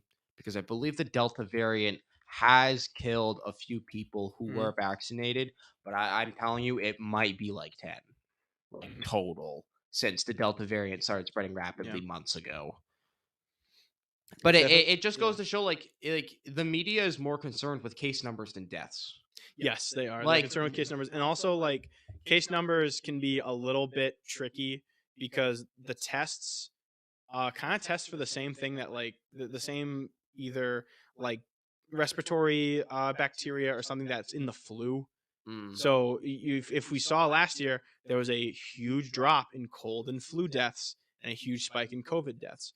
Now, like the vaccination thing, you can take that one of two ways. You can take that. So, Oh boy. it Looks like percentage of fully vaccinated people who have died with COVID-19. It's 0% here.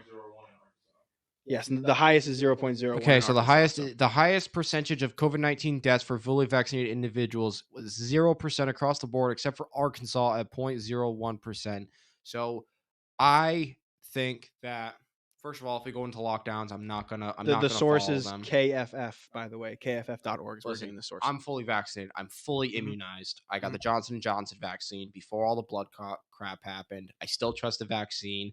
Mhm. I trust the Pfizer, the Moderna. I trust these vaccines because I've been out of the house for months without a mask. Mhm. I went to New Hampshire into a packed Walmart without a mask on because wasn't mandated. I Yep. didn't get COVID. I've been to New Hampshire like 4 or 5 different times, never caught COVID, never wore a mask. Yeah. Not And mandated where I have my day job either. even if you're vaccinated and you get COVID, Mhm. right? First of all, stay home. That's the first thing. People are dumb and they're like, "Oh yeah, I'll just go out. I'm scared. I'm gonna go party." No, don't go party. Stay home.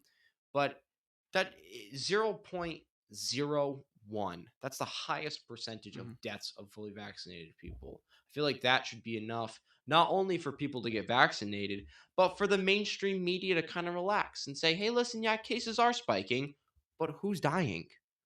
Well, the media is not so much focused on getting us the truth anymore. It's sensationalism now. Right. But it's It's unfortunate. sensationalism. Yeah. It's getting Oh. people to be divided. It's getting people to freak out and do whatever. And that's what's unfortunate, because if they were reporting the truth and they were talking about these cases, we wouldn't be in the tizzy that we are. This kind of has We'd be like, something- oh, okay, whatever, get the vaccine, you know, whatever. Like, I'm not vaccinated yet. I'm probably going to get it later this year. I just want to see what these side effects are and the aftermath before I fully commit to this. Would you like to know the side effects of the Johnson & Johnson vaccine? Well, I know you feel shitty. Dude. Yeah, I know you feel shitty. No, like, I want to see a decent amount of time Mhm. of people after this vaccine before I decide to take it myself. I'm not opposed to it. I'm not an anti-vaxxer. I'm not Yeah. someone who's like, no, don't vax my kids. Of course, like, you're gonna get their polio shots and everything. Polio. It's just, I don't know. It just doesn't sit well with me, and I'm just exercising some caution. Right. Not out there mindlessly saying absolutely not, but I want to look into it myself. I want to see what's happening with people who have had this shot, and I want to see, is this going to affect me negatively in the long run? Can I tell you a fun fact? The mRNA vaccines were initially approved for development for a cure for AIDS. They were going to use the mRNA vaccines to help the body fight against the AIDS and HIV viruses. Okay. Which is really, really cool, and help protect against them as well. Yes. All right. And so when I found that out, this research had been going on for over a decade before COVID started. So that made me feel a little bit easier about the mRNA vaccines, because it is a brand new. I mean, none of these vaccines are actually approved by the FDA. They're all emergency authorization, which is not the same as being approved. It's a speed run way to get a drug out, so to stop a global health crisis like a global pandemic. I think in the end, what we're going to end up seeing is, I think for me, the Johnson & Johnson vaccine, they're all probably just going to not work as well over time. And probably I think people are going to end up wanting booster shots. And of course, Pfizer is going to push them because that's how they make their money. Can I just bring up, so you said it was approved, not approved, it was emergency authorization. Correct. In order to, I know you want to end this quickly, but if it's a global health crisis, wouldn't you want to take the time to make sure everything works, get it fully approved, so that way anybody who's like, no, I'm not taking this vaccine because it's going to cause, my chest to explode, people are going to be like, well, look, it's been approved. Like, wouldn't you rather wait a little bit longer, put all your efforts into approving this vaccine and then getting it out there, instead of quickly? I would rather take my time and do it right than do it wrong quickly. Well, don't forget the pandemic started in March. April, May. Well, let's see. March. Biden was inaugurated in what? End of January, early February? End of January, yep. End of January. So you have maybe a 7-month time span, 8 months, for these vaccines to be in clinical trials. That's why we really didn't see any vaccines get emergency authorization until Biden got into office over almost a year later. And I think that's what that 7th-month time span was. It was a lot of the clinical trials, and I was one of the clinical trial members for J&J. Cool. Not really. I mean, I wish it was that cool, but I just got a needle in my arm. We have less than 3 minutes left to go in the show. Do you have any closing remarks? Anything you'd like to say before we go off the air tonight? Anything you'd like to go over? I'd like to thank the audiences. I'd like to thank Voice of the People, USA Radio. I'd like to thank you guys for hosting us. I'd like to thank everybody. Thank you, Dan. Thank you, Sage. Eli. Thank you, Ace. Thank you, everybody that's helping us out with this process. We love doing this. Thanks for having us come around. Second episode. It's real. It's happening. It's consistent. So, and I'd like to thank the people across the multiple platforms that we have this crazy thing running on, for coming in and stopping by, saying hello, and celebrating / mourning some very important policy decisions. I'm just so thankful to be here and do something that I like to do. I like Exactly. talking about politics and economics and political strategies. I love it. It's yeah. like movies for me. Oh, exactly. 100%. I like to be able to get on camera and be able to talk and speak my mind, be able to meet either like-minded or opposite-minded individuals. I love taking ideas and slamming up against each other, and hopefully I'm inspiring some people to learn about certain politics and talking about certain politics across the world. We absolutely love it. Thank you so much to all of our domestic and international listeners for joining us on this Saturday night in New England. The time is almost 1 a.m., so we would like to first thing, thank you for coming around, watching our first segment of Hot Takes. We're going to see what we can do to keep more fun game stuff going on here. It is a zoo after all. There are going to be multiple exhibits, so we're going to try to keep going. If you'd like to follow us on Instagram, you can find us at Political Zoo. Just Political Zoo. You'll find us on there. Our profile pictures, our logo. You'll see us there. I'll be posting more pictures to that account as we keep going on. We'll keep you guys updated if we decide to update our social media. Don't forget to like and subscribe to Voice of the People Radio USA. Voice of the People Radio. Yep. VOP USA has awesome other shows. It's not just us on here. We have Politic Shock. We have all other kinds of shows. Feel free to stop on every night of the week and check out the 6-day political forecast as well as any other show they have on their network. All right. I'm Drew. I'm Josh. And this is the Political Zoo signing off for the night. Good, guys. Good night, everybody. Bye. Thanks for watching.